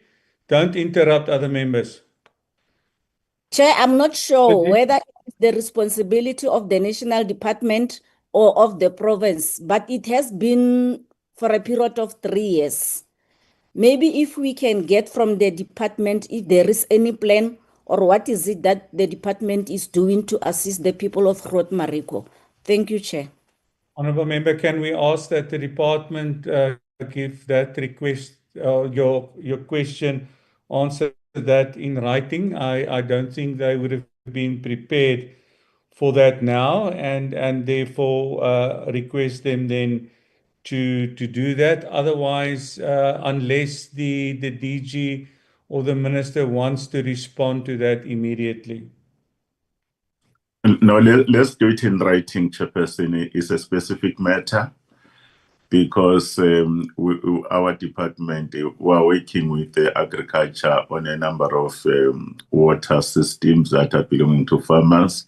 on this one, let's allow the DJ and the team to help our honorable member, Comrade Betty. Then we'll do so. Thank you. Thank you very much, Deputy Minister.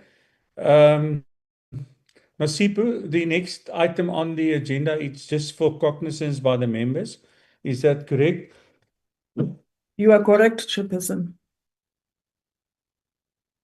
Honorable members, and my apology, DG and to the two DGs, and the DG and the two deputy ministers, thank you very much for your presentation today and answering the questions. And I think as a committee, we appreciate the honesty in how you answer the questions. And if you don't know the answer, we always get that from you to say that we'll give that in writing. Thank you very much for attending this meeting. And to our members as well, thank you very much for attending the meeting. And I now request that we adjourn this meeting. Good afternoon. Thank you very much, Chairperson, and thanks to the members, to our team, DJ and your team. Thank you.